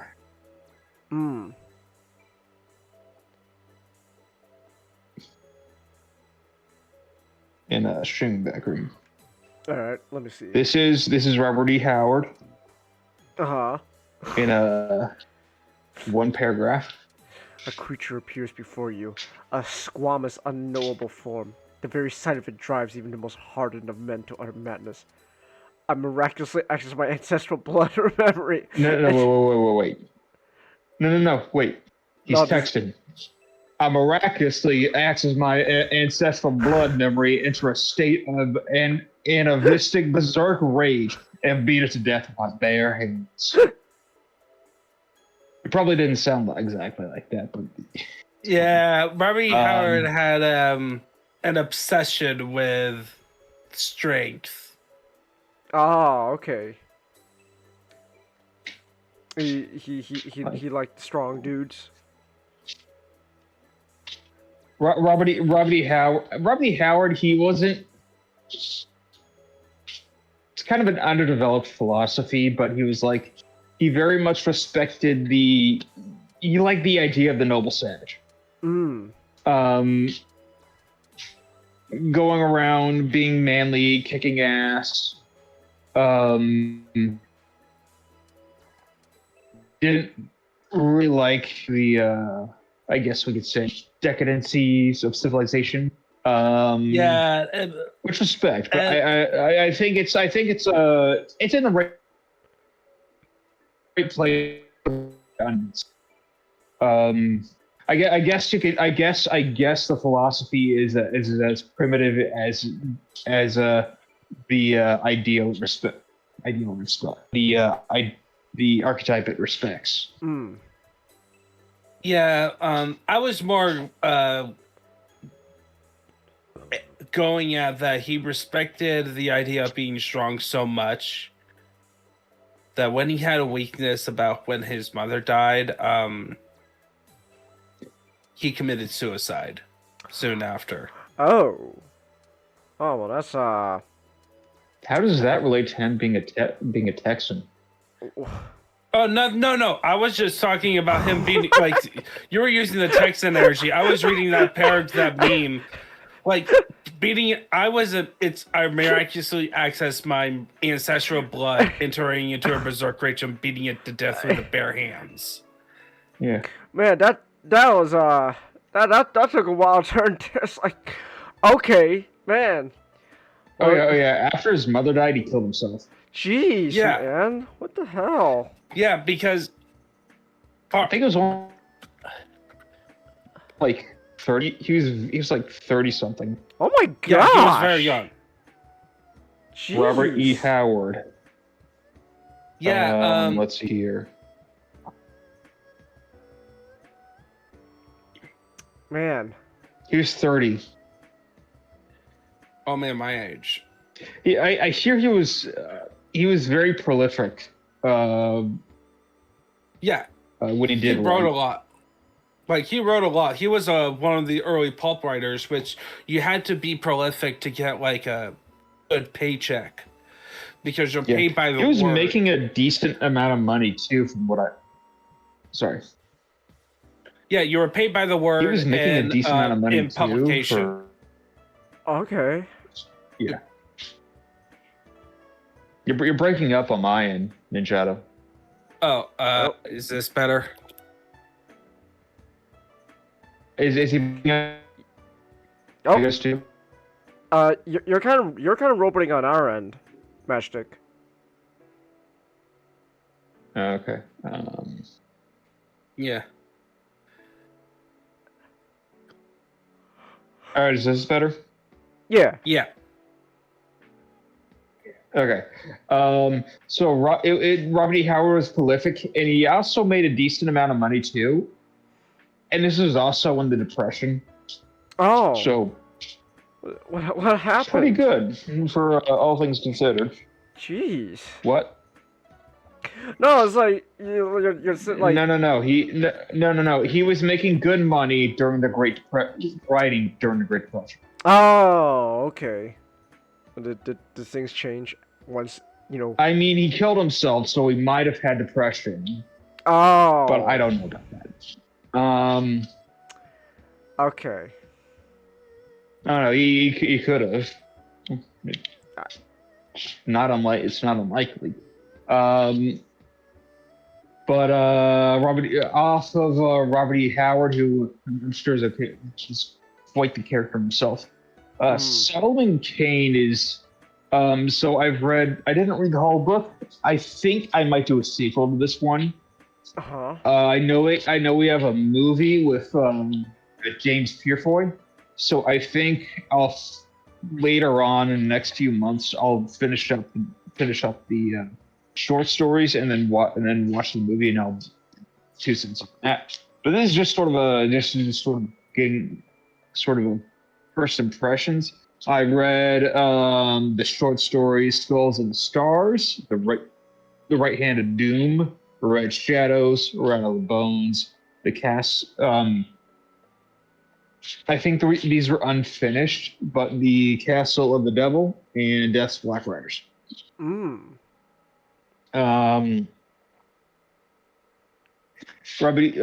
Solomon Kane is a Puritan action hero.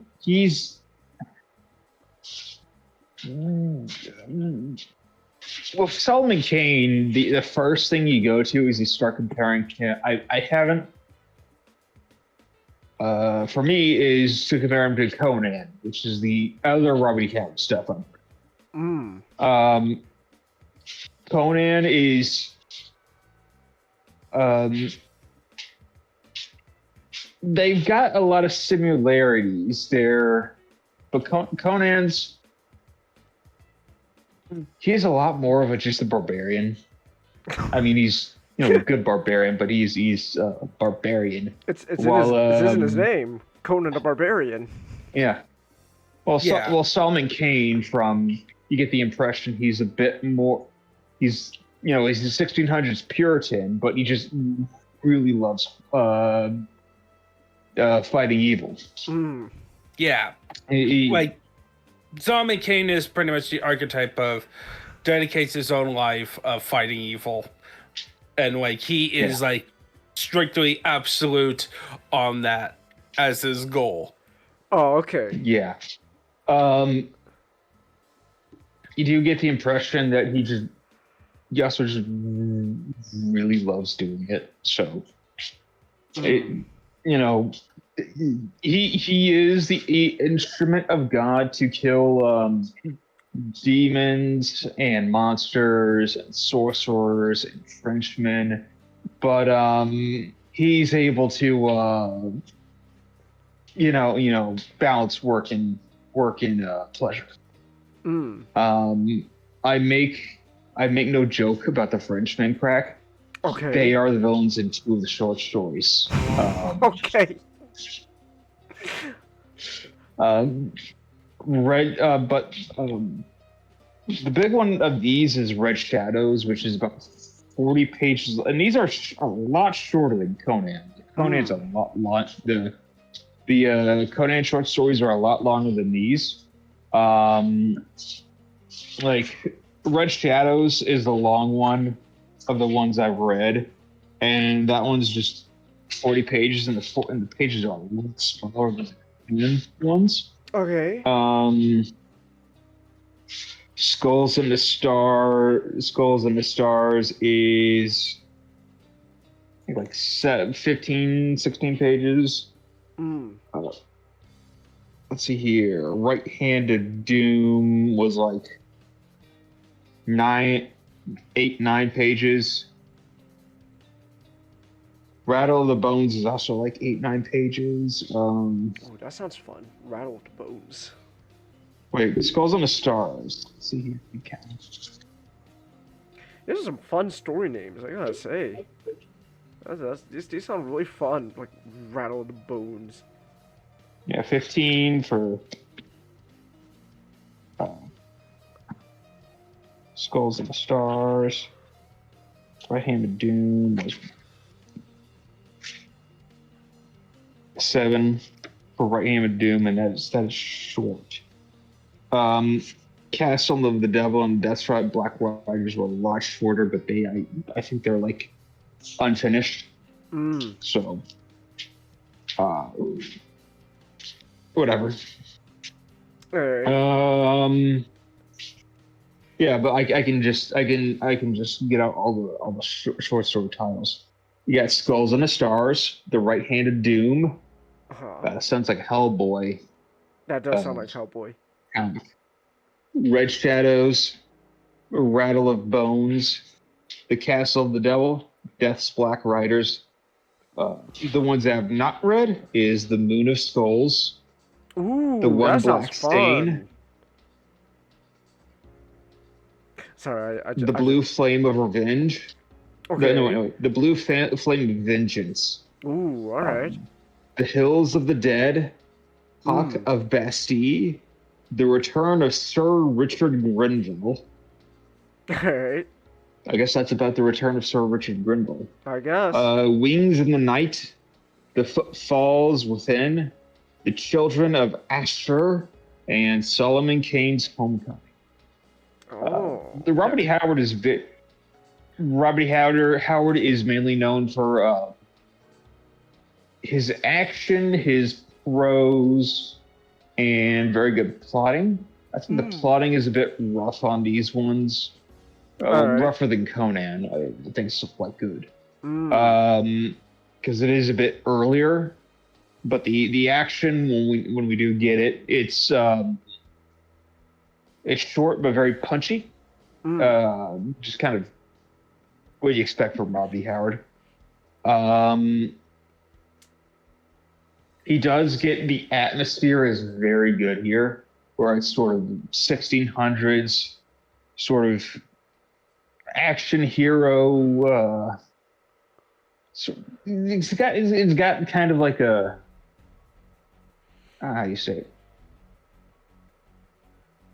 It's a bit like a.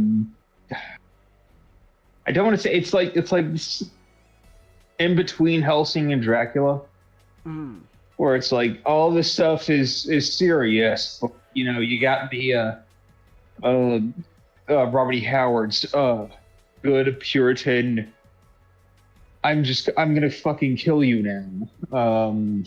Solomon Kane to come up and just stab the demon in the throat. Thank you, Solomon. That's really cool. Here, what was the? What was it? It had a very good line.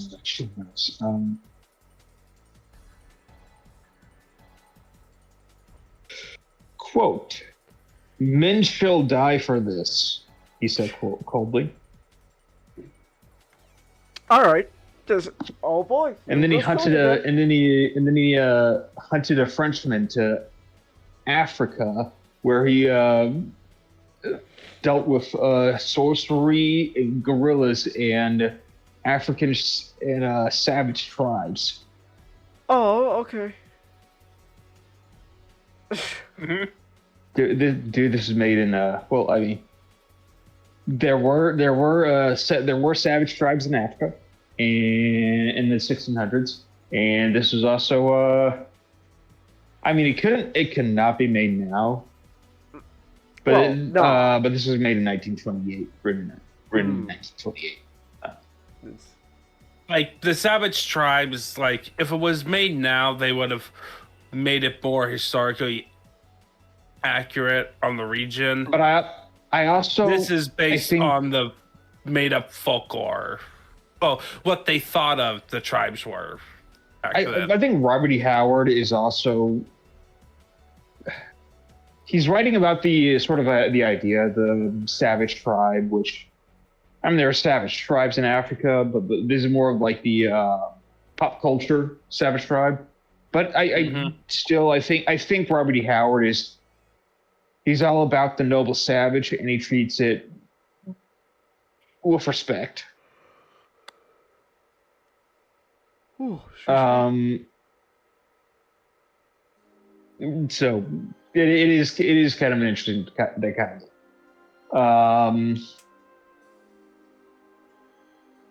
Solomon Kane himself, like Robert E. Howard Conan is not the most. He's not a character with the most amount of depth of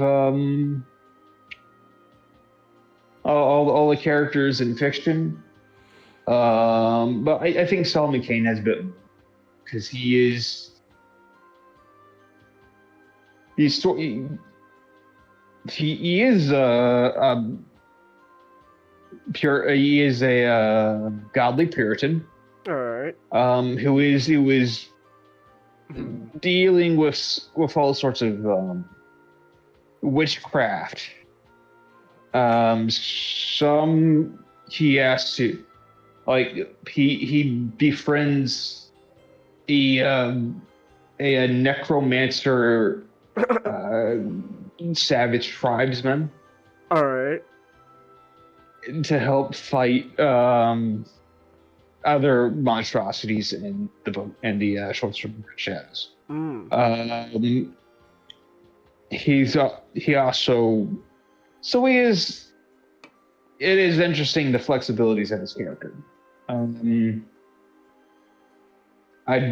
not sure if they'll be expanded upon in the future, but I could see Robert E. Howard doing it. I also can see Robert E. Howard just, keeping sort of the swashbuckler nature of him.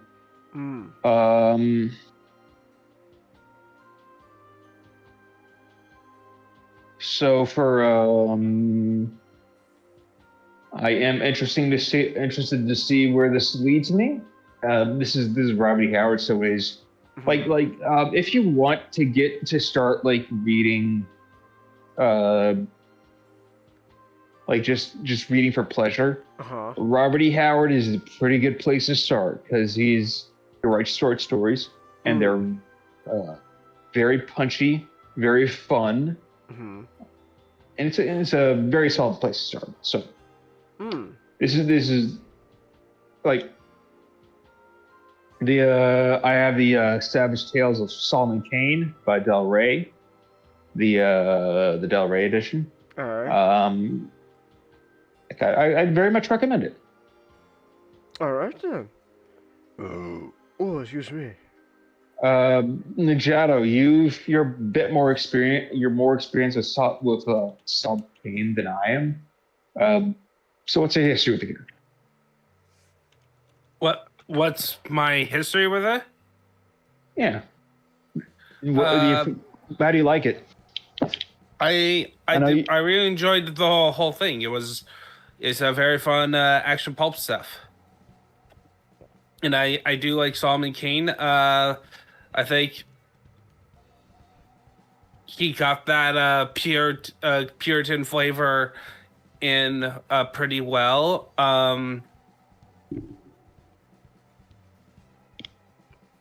Like any pulp character, the character doesn't necessarily goes on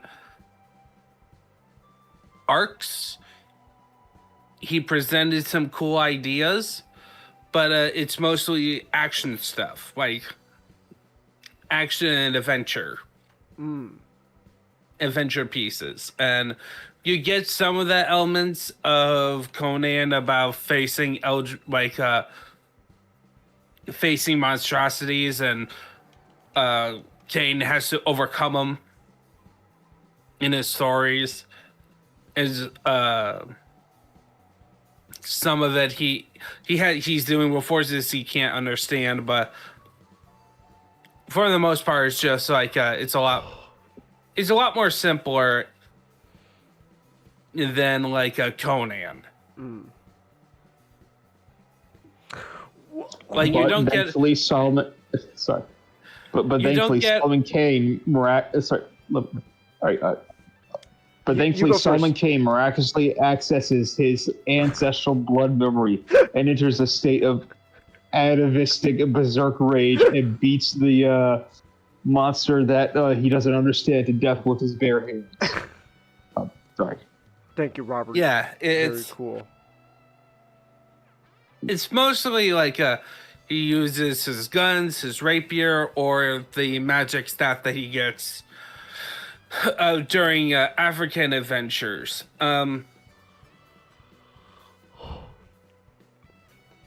You don't get a lot of the themes we were talking about earlier about his viewpoints as civilization corrupts as much as Conan, where that it's probably because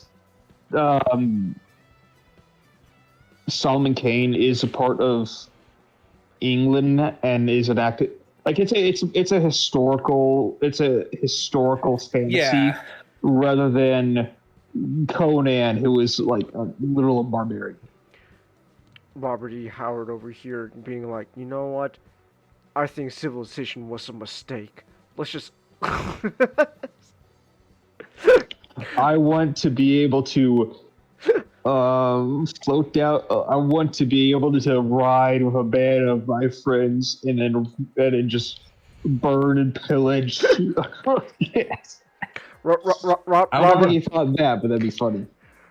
Yeah, but I want to be Robert over here, like, you know what? I want to be like, I think libertarianism is actually a good thing, but he realizes that any actual libertarian in nowadays are just stupid. It's just, man, this is what I got. Why are you using your free? Why are you using your free will to do drugs when you can kill somebody? What? I want to fight a monster. I want to be able. If someone insults me, insults my honor, I want to be able to take an axe and split his skull. Exactly. Also, while you guys were talking, I was looking up how much like a book would cost for like Solomon Kane. So there is a collection of the stories called The Savage Tales of Solomon and Kane, and the paperback is $18 on Amazon, but someone at Amazon is charging $95 for a hardcover. I know hardcover's obviously going to be more expensive, right? But like, man, it's probably out of print. Oh, I'm just saying, like, damn, that better be like a really good hardcover copy, man. $95. It's not even like a new one. like the paperback's is pretty good. So Yeah, like $18 isn't that bad. A bit a bit pricier. It but is it's 10% still not off. bad. It's actually 10% off. It was originally 20, so it's 18 at the moment. So, But like you also got like Del Rey has like all of Robert E. Howard's sort of like Pulp Fiction stuff. Yeah. Like he has all three. Like they have 3 volumes of Conan, and that's what I have. And it's very fun. So yeah, you know how much would it cost for one of those old like Marvel comic books of Solomon Kane? Probably the ones printed back then, or let's see here. I wonder if they have a collection. They have a Solomon Kane omnibus. Omnibus 400. So it's gonna be on a. Oh. Let's see here. The omnibus is 624 pages for $88. $80. That's 600 pages. Yeah, it's not. At least it's not like $400. Well, I mean, it's an omnibus, so it's going to be hardcover. Yeah, it's obviously pretty. It has a whole thing. Probably a bit pricier than it could be. I guess that's a theme with the Solomon Kane stuff. Why is the Google AI? I think like 75 would probably be.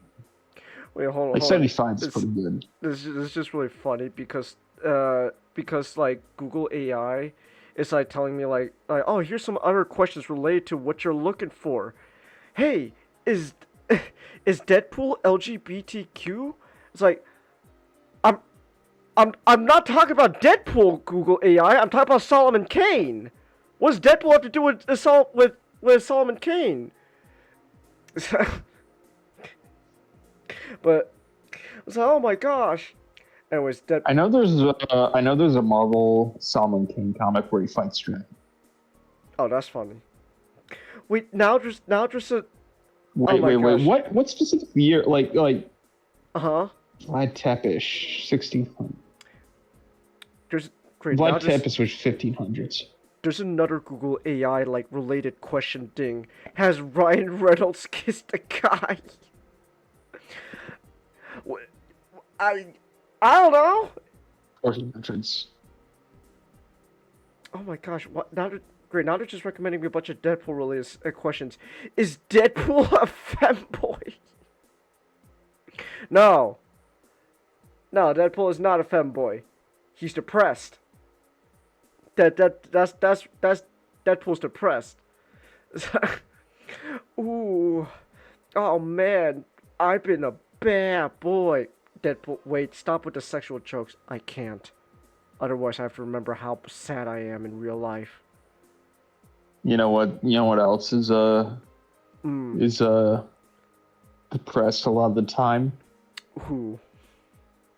Matt Murdock. Yeah, Matt Murdock's got a pretty rough life. It doesn't help when his best friend gets shot in front of him. So there's that as well. Anyways, yeah, Daredevil, Matt Murdock. He has been born again recently with his new show Daredevil, Born Again. Yeah, I got thoughts, alright. I'm Born Again. So, well, I gotta head to bed. Oh, okay. Have a good night. Alright, you have a good night, Machado. Well, at least you won't have to hear me have thoughts on Born Again. Okay, so I am specifically for this talking specifically about season 1 of Born Again. And I got thoughts. I will say this. I am watching season 2 right now with Nick at the moment, and season 2 so far is actually a considerable step up. in quality. Like the most recent episode of season 2 is legitimately really good. Like the one episode of season 2 that came out recently is like, yeah, this is like Netflix quality of Daredevil. That was a really good episode. Which season of this?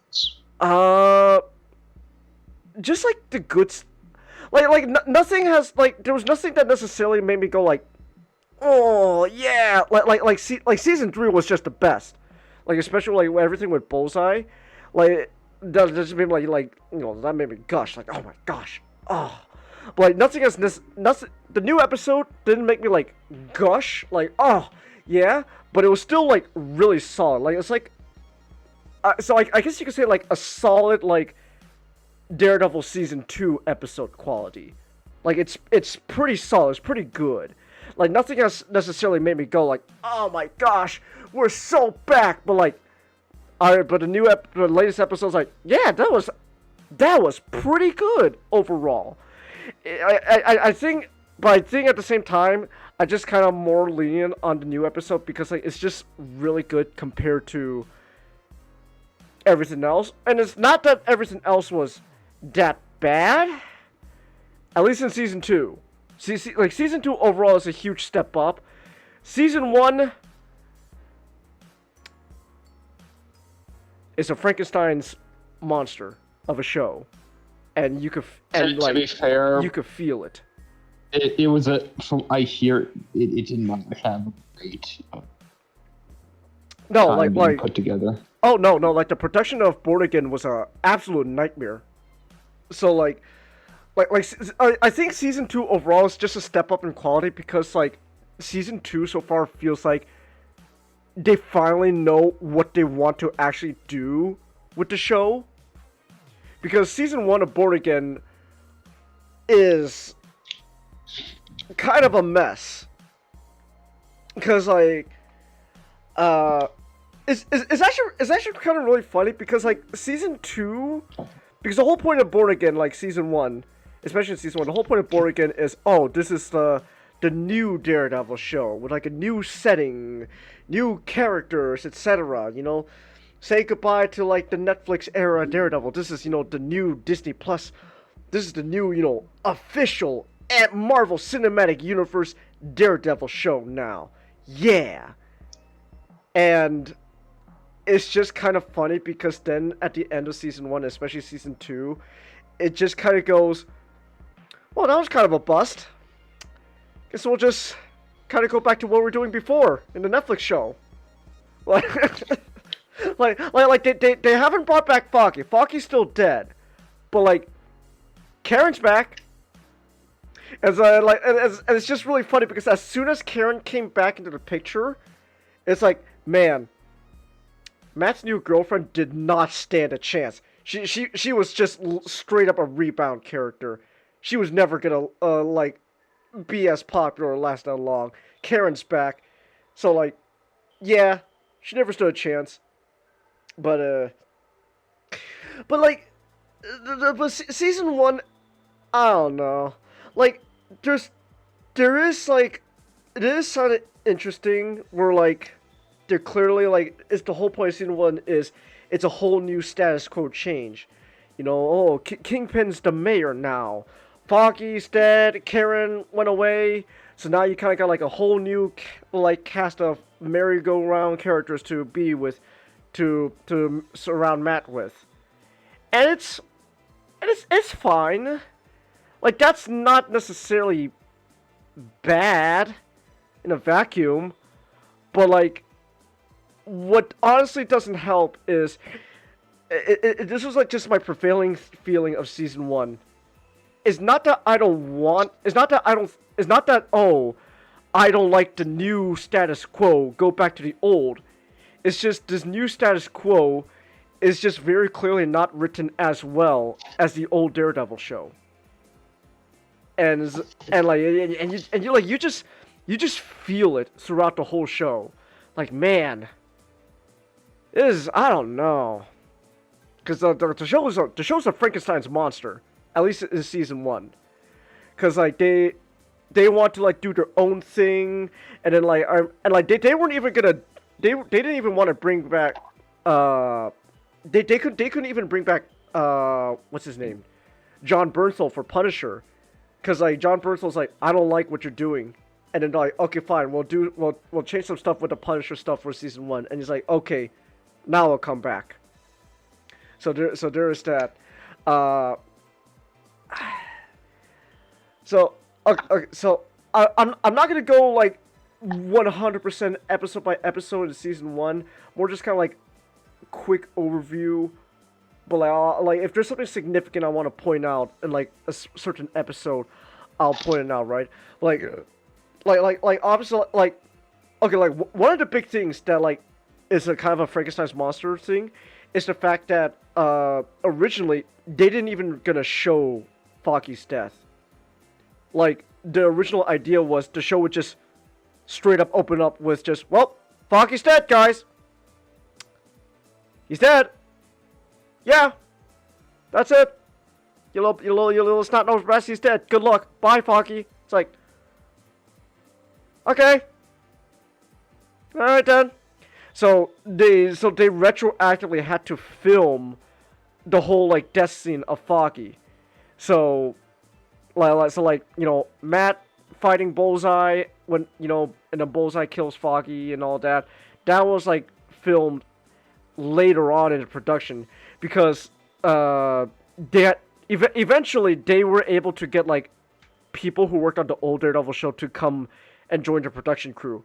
And I think legitimately once they did that, the show starts kind of stepping up.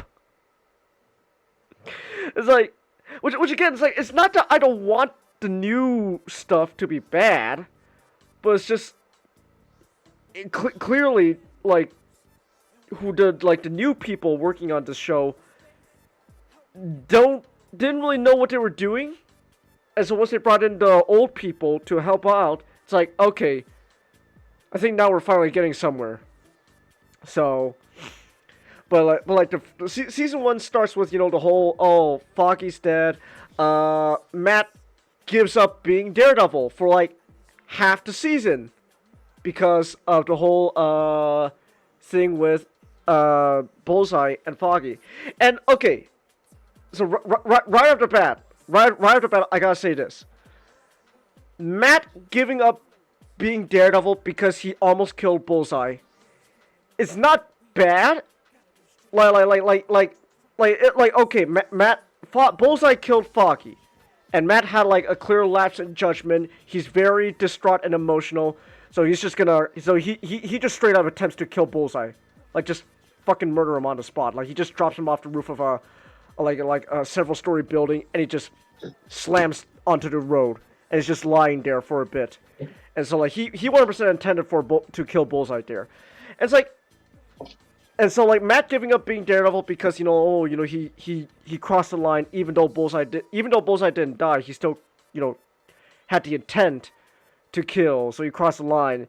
It's like, okay, it's not so much that, you know, oh, he had a lapse in judgment, so, you know, he's being very emotional right now.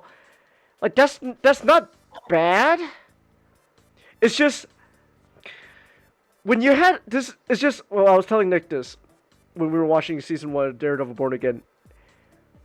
This is still the same Matt Murdock from the previous Daredevil show, and when you had a whole season dedicated to Matt debating whether or not he should kill Kingpin, and ultimately deciding he's not going to, and then he decides he's gonna try to kill Bullseye.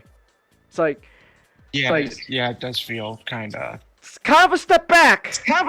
Yeah. Like it's and that's just kind of a prevailing feeling overall throughout the whole season 1 of Born Again, where it's not that like I don't like the direction Matt Murdock's going in, but like you could tell this is like a big Frankenstein's monster, because like Matt Murdock at times just feels like like a lot of stuff Matt Murdock does in this season 1 is kind of feels like he would not do this. He would not do that. This is not how, that is not what he would say. And it's like, and like obviously like new status code and all that, different writers and stuff. It's like, sure, you could have them be characterized a little bit different. That's just inevitable. But like, but again, this is kind of a Frankenstein's monster because I think originally this show wasn't even supposed to be related to the Netflix one. Like they were gonna have like the same characters and same actors, but like it wasn't. But like they kind of were originally gonna go, no, this is the official Marvel Cinematic Universe Daredevil. The Netflix show isn't canon. That doesn't count. Problem is that the Netflix show is too good. It's too good, and so you could feel at the last minute, they're like, okay, fine, you little fucking bastards, we'll make it canon. They're the same Matt Murdock. Are you happy now, you little shits? And it's like, I mean, I guess I don't know. So, no, you killed Foggy. That's like just kicked out the leg of a tripod. Okay, Foggy's death is not necessarily bad. It is by definition bad. No, okay. It's a bad concept. No, Yes. I disagree. I don't think it's a bad idea, but I think it's just how they went about Foggy's death. They didn't really do much with it in the long term, because Foggy's death should be a huge deal, especially if this is now especially now that yes, they're saying the Netflix show is canon. It's like you had a whole show where you grew to love Foggy and care for him, and you kill him. That should be a big deal. And like, sure, Matt giving up being Daredevil, being related to Foggy's death, that's not necessarily bad, but it's like, I kind of was expecting Foggy's death to play a much larger role in the overall, like, direction of Matt's character and the story. But not really. Not really. Foggy's death just kind of feels more like an excuse for the new status quo change. It's like, oh, that's because that's exactly what it is. And it's like if they did more with Foggy's death, like had that play much more of a role into Matt's character, then I wouldn't be as like upset. They kind of get around to that eventually towards like the end of the show, but like especially like the last episode. But that's just because like you could tell some of these episodes is like, oh, this is where like the old Daredevil crew stepped in and started like doing their thing, and then just in the middle of the road you feel like, okay, this is where clearly like the new crew where they're doing their thing. It's like, I don't know. I'm not sure. So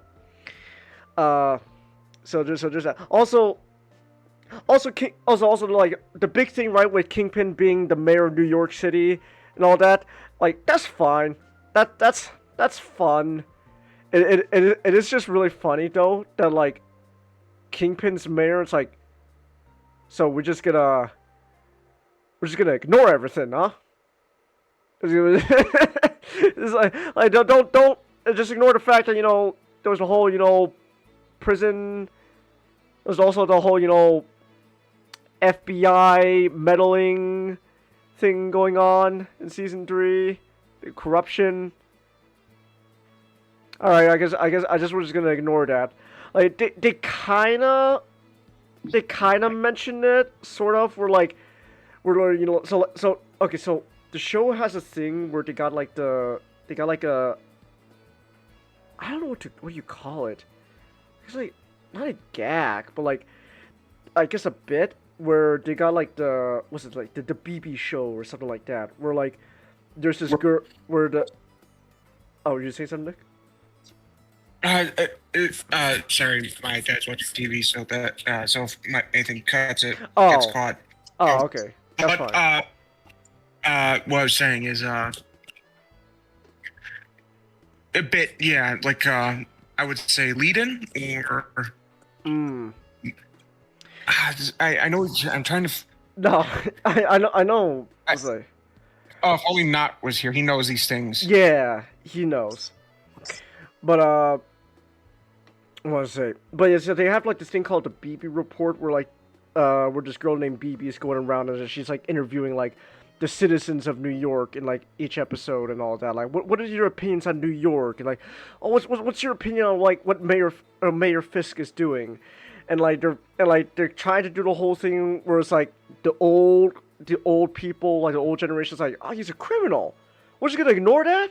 And then meanwhile, the new generation, the new hip kids, you're like, nah, man, Mayor Fisk is my homie. He's cool.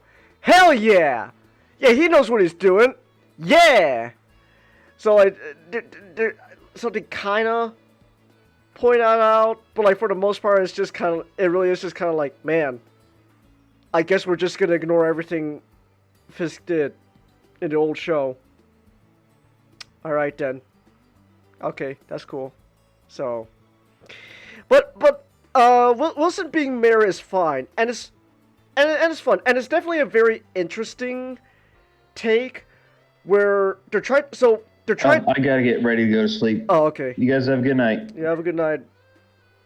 But like, so they're trying to do the whole mirror kind of like the story thing with Fisk and Matt, where they're kind of going through a similar but different sort of situation where Matt is giving up on being Daredevil, and then Wilson he wants to be mayor because they're trying to do this whole thing where he's giving up on being the kingpin, the criminal lord of the underworld and all that.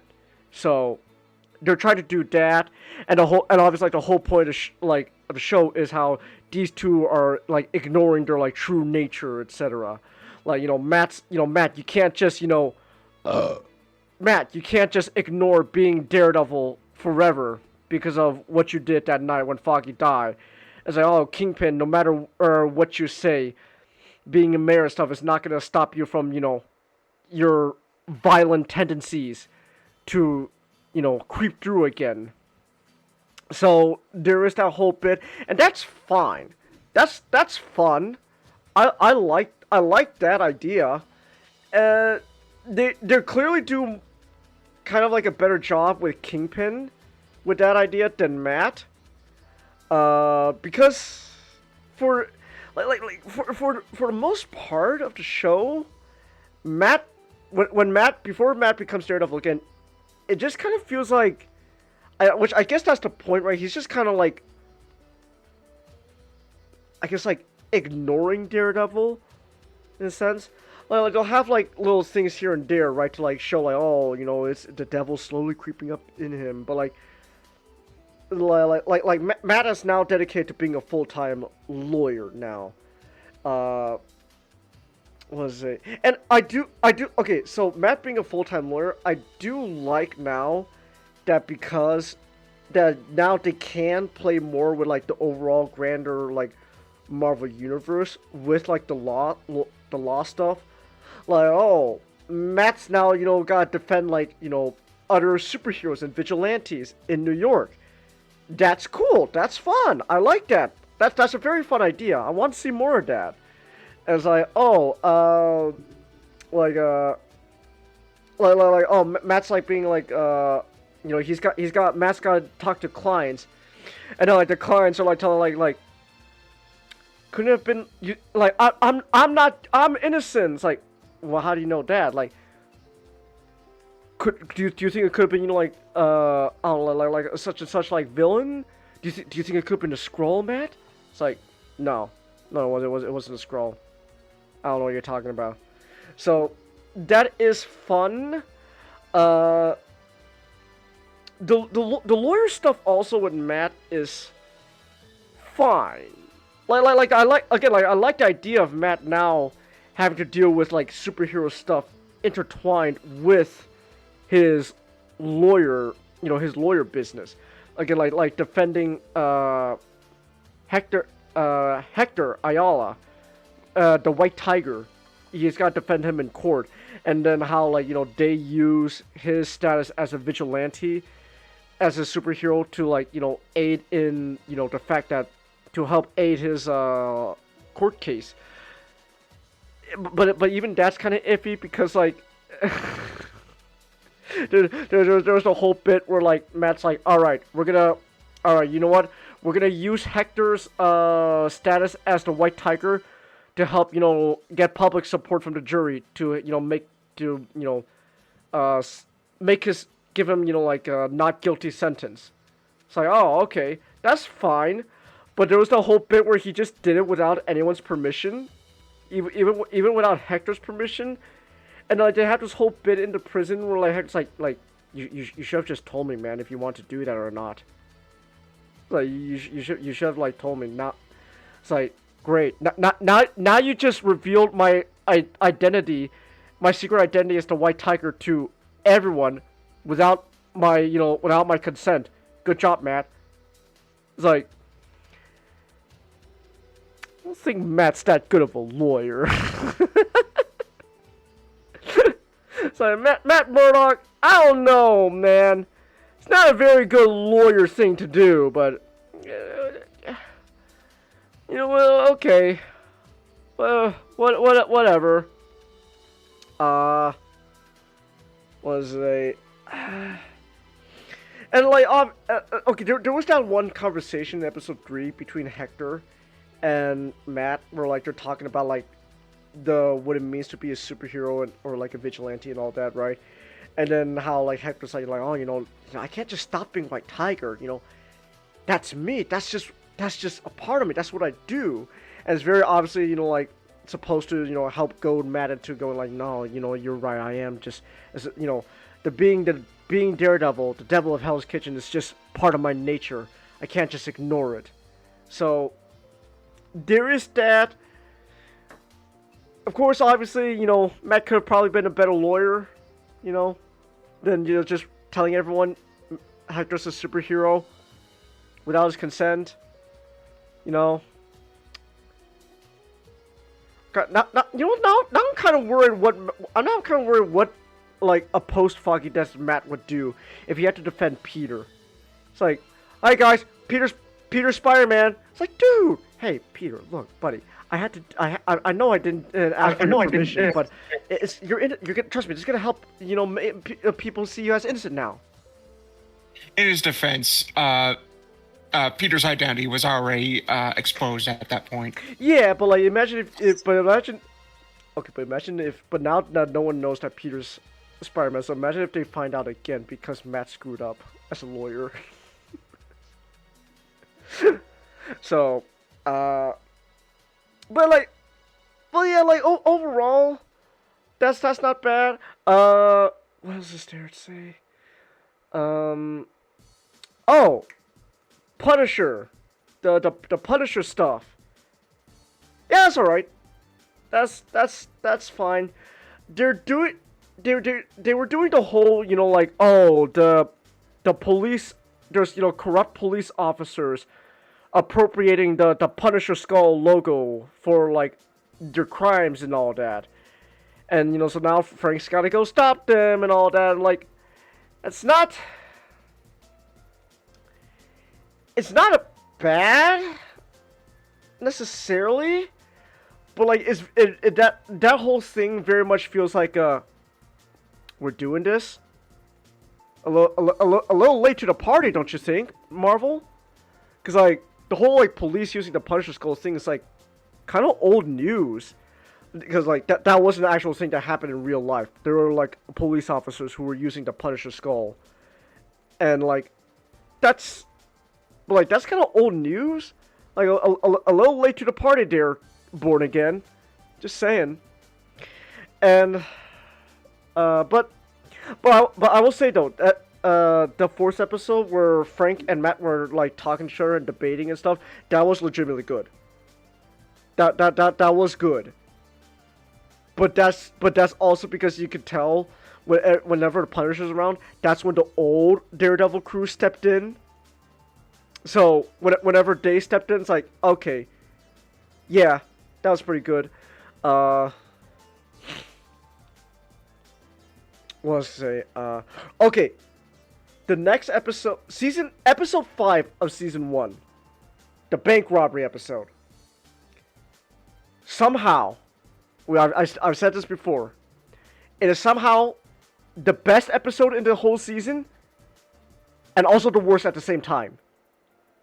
Because one word, filler. Filler. It is filler. Because on one hand, the premise of the whole episode is legitimately really fun. Like Matt has to stop a bank robbery, but he can't reveal to anyone that he's Daredevil. So he's got to work around that to stop the bank robbery. That's fun. I love that idea. That's great. Why are we doing this now? What are we doing? Like episode 4 really set up the whole like, okay, the net like Matt's definitely gonna become Daredevil at this point again. And so episode 5, the bank robbery thing, just kind of feels like you're just, teasing me. It's like, oh, you got another little droppy do. Ooh, it's like, just have him be Daredevil already. And even then, like, it just doesn't add overall to, like, the overall plot and character of Matt. Like Matt having to stop a bank robbery without revealing that he's Daredevil can just fit, like, you could just put it anywhere else, and it'll be fine. Like if you opened up with this episode, if you opened up the season with this episode, I'd be okay with that. If you ended the season with this episode, well then I don't know about then, but like I don't know why this is here. This doesn't really add anything. Like okay, so it features characters from Miss Marvel show with Kamala Khan and her her family members, and so honestly, this could probably work better as a Miss Marvel episode in that show, since it had Kamala Khan, like it was featuring Matt Murdock. Oh, Kamala's dad is working at a bank. Matt has to go to Kamala's dad to ask for like a loan for his law firm, and then bank robbery happens and all that. That's fun. I like that. But like episode 5 just feels like we're just padding out the time. We're just padding things out, waiting, and then finally the next episode 6, that's when Matt finally becomes Daredevil again, because he's got to fight Muse, and Muse, why blood, Nick? So, in one of the comics, the idea is he paints a mural at an art museum, and it's a beautiful mural used in different shades of red. Different shades of red. Yeah. Different shades of red. It's blood. He's using blood. I know, it's blood. So obviously they're taking from that. But the idea is like in the comic, he actually has a reason for why he did it with blood. But in the show, plus not only that, only time he used that kind of method. But in the show, he does a lot of different things.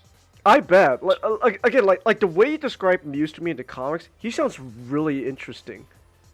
Like, oh yeah, like damn. But then Muse in the show, why blood?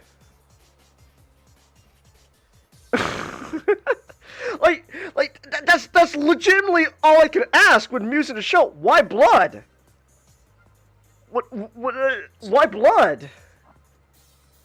Oh, I guess they're finally he tells Matt's therapist girlfriend, like, oh, they can finally see me. It's like, why blood? And then at the same time, right? Like the show, they kind of don't really build up Muse. He just kind of feels like, okay, so like throughout the whole show, you'll see like graffiti murals everywhere or throughout New York, but you don't really think much about it. But then all of a sudden, out of nowhere, they just drop the ball. Just, oh no! Turns out those murals were blood. Gotcha! Ooh! It's like, okay. I guess they're made out of blood. All right. Ooh, isn't that an interesting twist, Nick? It turns out they were made of blood. Ah. Eh. I don't know. Muse in the show. Okay, we were talking about this, Nick, right? It's not that Muse in the show is not one-to-one with the comics. My problem is not that he's not comic accurate. My problem was that at least the way you described him in the comics just sounds so vastly more interesting than how he is in the show. Yeah, he's just so lame in this. So when you see Muse in the show, it's like, again, why blood? What's he doing? Why does he have to go around killing people to paint in blood? I don't know.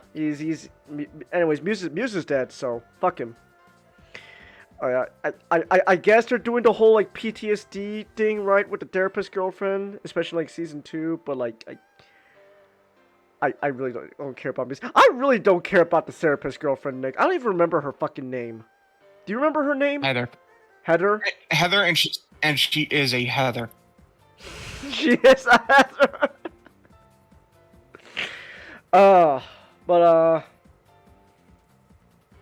Yeah, look, at the end of the day, Heather just did not stand a chance. Karen's back. She didn't fucking stand a chance, man. There was no way that relationship was gonna last. Karen's back anyways. So, yeah, I really don't care for the therapist girlfriend. They break up anyways, so who gives a shit about her? Oh! Forgot to mention the whole, what's his name? What's his name? Adam. Adam, he's a thing. Oh, yeah. Oh, yeah. He's a thing, Nick. Yes, he is. So the show's doing the whole thing where I guess because again Kingpin was doing some other stuff in like other shows, but then like I guess I think like it was like the Echo show, he got shot in the head. So like between Echo and Daredevil, he was just like in a hospital, I guess, recuperating from getting shot in the head. And I guess for some reason in the show they decided Vanessa had an affair with some random goober named Adam. Okay. Okay, so how do I put this? Vanessa having an affair because, you know, Fisk is in the hospital, I guess like in a coma or some shit, right? It's like I'm already not too big on the idea, to be honest, in the first place, because she seems, you know, we kind of established already, she's very loyal to Wilson. Like, yeah. They love each other. Like, and like, the show kind of treats the affair more like a one-night fling, I think. But then here's my thing, right, Nick? We were talking about this. If Vanessa's gonna have an affair, why is the goober she had an affair with just locked up in a dungeon? Because you think Fisk would just fucking kill him on the spot if he found out. Yeah. Like it's like, oh, you had an affair with my wife. I'm going to kill you now, and he just kills him. But I guess instead though he's gonna have him locked up in a sex dungeon, and then there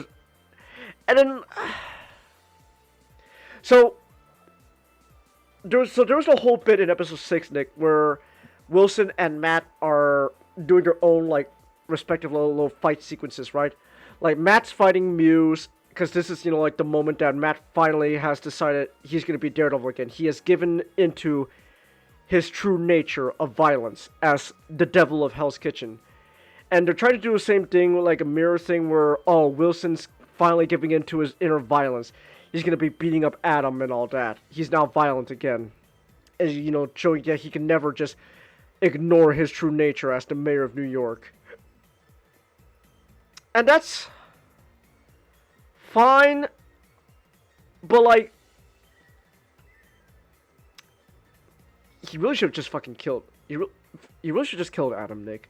There's no reason for him to keep him alive. He should have just fucking killed him. and also, like, the thing with Matt fighting Muse, on paper that's not bad, but I just don't really care for Muse in the show. So yeah.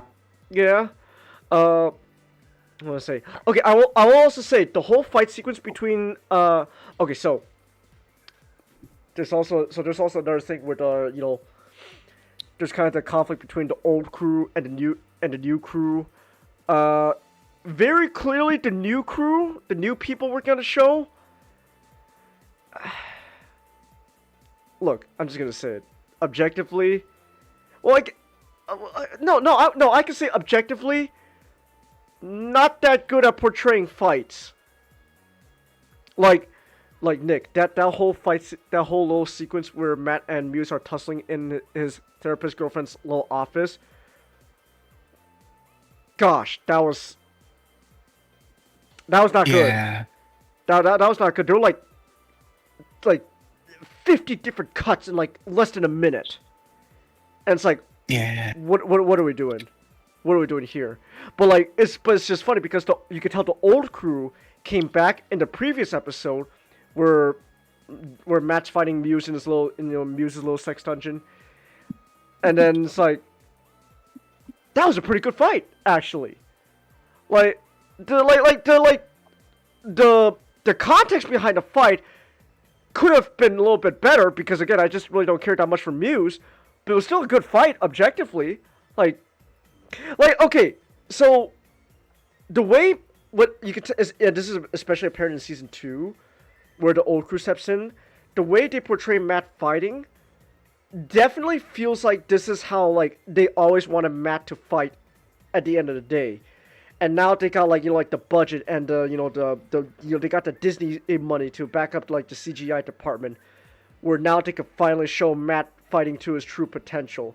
Because admittedly, the Netflix show, they didn't have this the same budget they do now, so clearly Matt couldn't do all the crazy club tricks he does in this show and all that with the grappling gun and all that. But they kind of wrote around that. They wrote around their limitations by just having Matt get the shit kicked out of him all the time in the show. But at the same time though, because Matt's always just kind of getting the shit kicked out of him, it really does make the fights much more interesting. Where they're in the old Daredevil show, because they don't have that much budget, obviously going for a very grounded sort of portrayal of how they fight and all that. But alongside the whole fact that Matt's always constantly kind of on the back foot of things, it does make all the fights really interesting, and it creates really memorable moments. For example, okay, so obviously we're not talking about season 2, but season 2 brings back the big one shot long sequence takes of fights, and that's really cool. And because that's something I really loved about the old Daredevil show. Obviously everyone likes talking about the first season, the big hallway fight, and then season 2, the other hallway fight. Matt really just likes fighting in hallways, Nick. Yeah, he does. He does. But in season 3, he did a spin on the hallway thing, where now he has to escape a prison, and he's just Matt Murdock. He's not in the Daredevil, so he doesn't have his stuff with him. So he has to find a way to get out of the prison alive. And then it's oh, that was fun. There's not really that many memorable fights in Born Again, especially in season 1.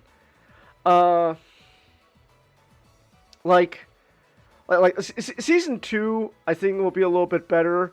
Okay, well, no, is a little bit better, but even then, and I think also just a genuine reason why I think some of the fights aren't as memorable is because is kind of just a byproduct of the show in general. Objectively speaking, I just don't think it looks that good. Or maybe that is a subjective statement. I don't know. It could just be subjective. But like, subjectively, then, in my opinion, I think just the show in general just kind of looks a little worse than the previous show. And you know what?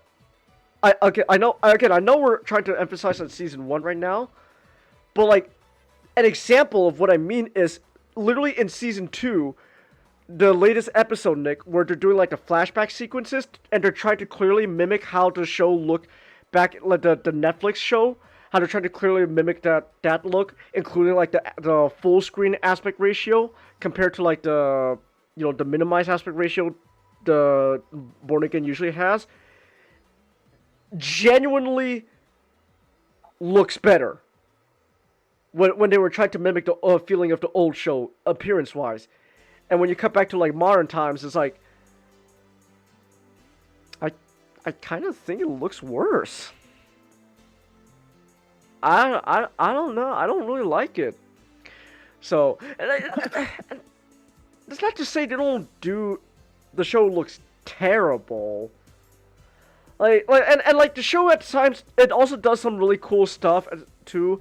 Like, okay, one really cool aspect I really love to introduce is when Matt's like doing like his like hyper focused hearing thing, right? Like we're trying to like focus on one thing he's hearing through his ears. They do this cool thing where they play with the aspect ratio to like focus on something he's listening to. Like oh, the aspect ratio turns all full screen when he's like listening to a whole crowd, and as he's focusing in on like Foggy talking to someone on the phone, the aspect ratio narrows to focus specifically on Foggy. That's cool. That's a very cool way to portray Matt's powers. I like that. But like, I don't know, the show just doesn't feel that good, man. And I don't know, maybe this is just a byproduct of the whole, Disney overworking their VFX department and all that, But yeah, I don't know, man. Just doesn't look that good. Was it? There was that whole thing with Bullseye, right? But then like, Bullseye's kind of a more bigger of a deal in season 2, and then but at the end of the day, though, season 1 ends with Karen's back. Like Fisk is still the mayor of New York, but now because he's given into his kingpin nature now, so he's running things essentially like the Kingpin, how he ran like the criminal organization and stuff, and I will say the things they do with Fisk I do like I love the part, Nick, where Wilson is doing like a bunch of his mayor stuff. Like he has to go to like all these like different events, right, to like gain public support, and you could just tell like in like his mannerism and his eyes, he fucking hates it. He hates it. Yeah. He just oh, look at this, Mayor Fisk. The children want to sing you a song, and then the children sing like a fun little song and all that, like yay! And then Wilson's obviously kind of like, oh yes, great, I love it. But inside, you could tell, just in his mannerism and like little subtle details in his face, you could just tell Wilson's going, I kind of want to kill these kids. I fucking hate it here. This is stupid. And so like by the end of the season 1, where he's finally like really where he's finally really being able to be Kingpin again, but now in the position of mayor, that is fun. The end of the show also finally brings in the Punisher stuff, but the Punisher stuff honestly kind of feels neglected for a huge chunk of the show. Like Like the Punisher thing was kind of especially relevant in like episode 2, 3, and 4, and it just goes away until the last episode of the show. Well, okay, Punisher's back. Okay. It's like, alright. I know, and then again, like in the last episode of the season, Karen comes back and all that. And then they finally do more with Foggy's death, where they finally find out why Foggy died in the first place, and how that ties into like Fisk's whole evil scheme at the end of the day. So like I do like that.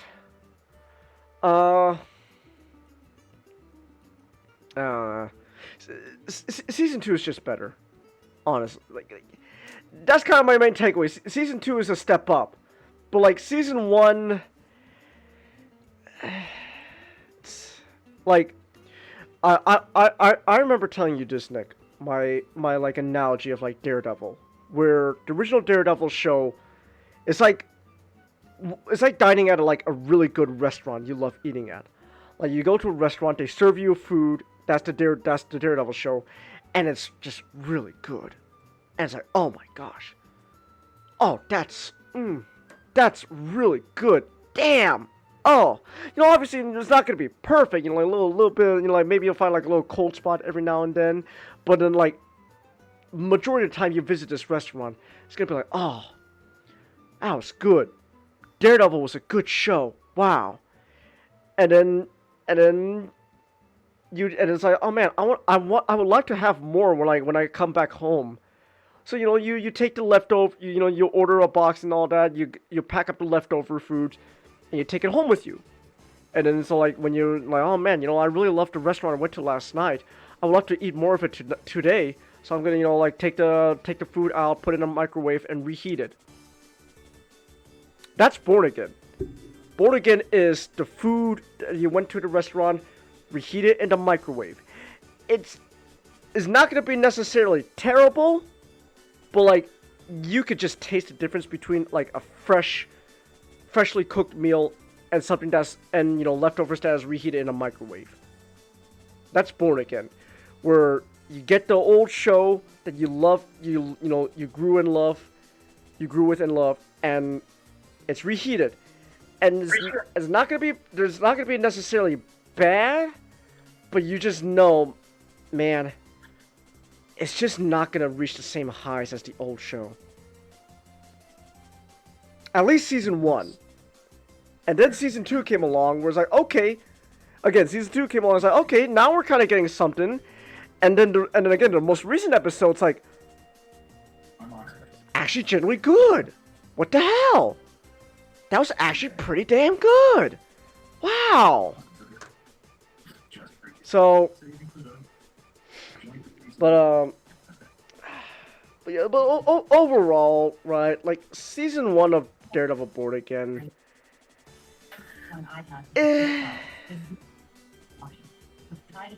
It's like the highs of season 1 of Born Again are okay to pretty good. And the lows of Born Again is kind of just like you're not even disappointed. You just kind of okay. You're kind of disappointed, but like it's not like you're disappointed because oh man, I was expecting something good. It's kind of disappointed, more like just man, I knew this wasn't gonna be as good, and I'm still disappointed by how it's not that good. Man, so and I'm gonna be honest, right? Like we're kind of watching season 2, Nick, because like at this point, we watched a whole season of Born Again. We're kind of invested at this point. Might as well see the rest of the show. But like, if someone wants to watch Daredevil, Born Again, and they want to start from like season 1.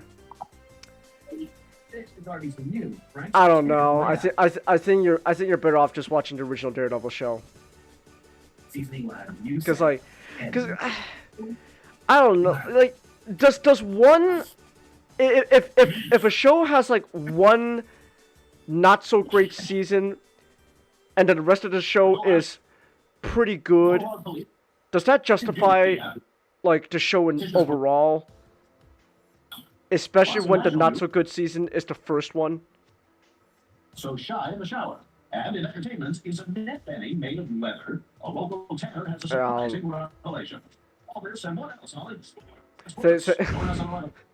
Thank you, Family Guy News anchor. That was really cool. Do you even know his name? I forgot. Tom. It's Tom what? I don't remember his last name. I just know him as Tom. I don't know. There was that one episode. Road 2 episode. Which one? Which Road 2 episode? With Tom, I guess the one where he's. No. It's a Road 2 episode is playing. I'm trying to figure out what it is. Oh, okay. I think it's Road to Rupert. Oh, Road to Rupert. Okay. Yeah, it's Road to Rupert. Okay. I gotta show you all the Road 2 episodes, like specifically the Road 2 episodes. We watched Road to Rhode Island. I remember that. Well, that's obviously unnecessary. My, Brian, I'll say your mother's in stitches. I wasn't such a funny. Your mother's in stitches. I'll leave you to grieve.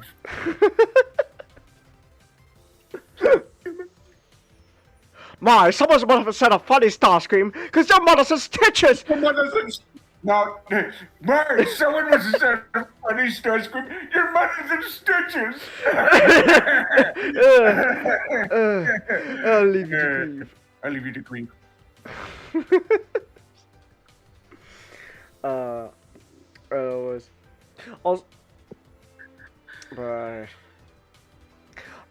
I didn't mention this, Nick. Frank just left that prison without rescuing anyone. Yeah. He just left. Good job, Frank. Yeah. Nicely done. That's real cool of you. Okay, I have not seen the trailer for the new Daredevil short thing they're making. So I have not seen it, but I swear, if he's tried to give up being Punisher again, only to come back again, man, I'm gonna be upset. We've recycled this plot point with Punisher 3 times now. This is just the 3rd time now where Frank went, I don't want to be Punisher anymore. Shit, guess I gotta go back to being Punisher again. Damn. It's like, Frank, make up your fucking mind. God. But, anyways, Season 1 of Born Again. It's, it was definitely a season of a show, Nick. Yeah. That's Season 1 of Born Again. Season 2, though, again, kind of being legitimately better, but we'll see. I don't know. New episode coming out this week is gonna have Jessica Jones in it, Nick. She's back. Yes. So hey, Jessica's gonna be back. That should be fun. So. Oh, Colin finally saw Project Hail Mary. Oh, I got tagged in a server, and it's like he's like, I now understand what you mean. It was a good movie. It is in fact good. You know what? You know what? And, no joke. Legitimately, if you want to watch something good, just watch Project Hail Mary. Project Hail Mary is that's a movie, Nick, that made me go, fantastic. Oh my gosh, no joke, Nick. The more I think about Project Hail Mary, the more dude, movie of the year. Hold on, Chance, quiet. Hmm?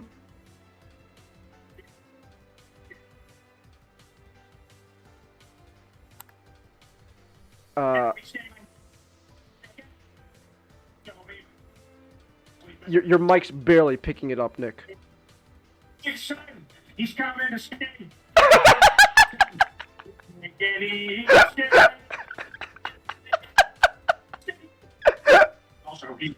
Also, he's a ninja. Oh, that's great! My black son is coming to stay. My black son, he's making each day the best they can. Also, he's a ninja. Oh, that's fantastic. Oh my gosh, I love it. Oh my goodness, man. But alright. Anyways, what was I gonna say? I don't know. Just watch your Project Hail Mary. It's that good. Just watch that movie. It is legitimately that good. You'll love it. You won't regret it. So, yeah. All right. What time is it? 10:37. It is 3 o'clock. Oh no! It's 10:37. We've been going out for a little over 3 hours now. All right. Wasn't a very high turnout stream, anyways. So, it is what it is. Oh well. All right. I'm gonna end things here. Are you okay with Sonic tomorrow, Nick, or do you want to do something else?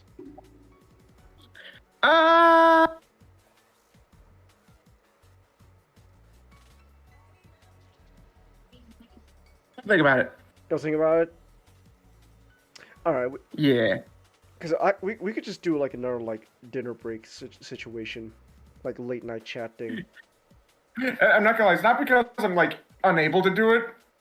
I'm just feeling lazy.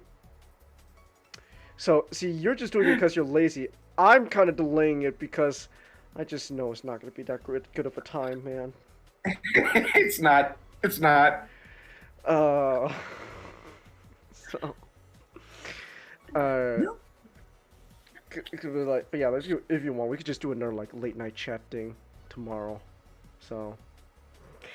But, anyways, I'm gonna end things here now.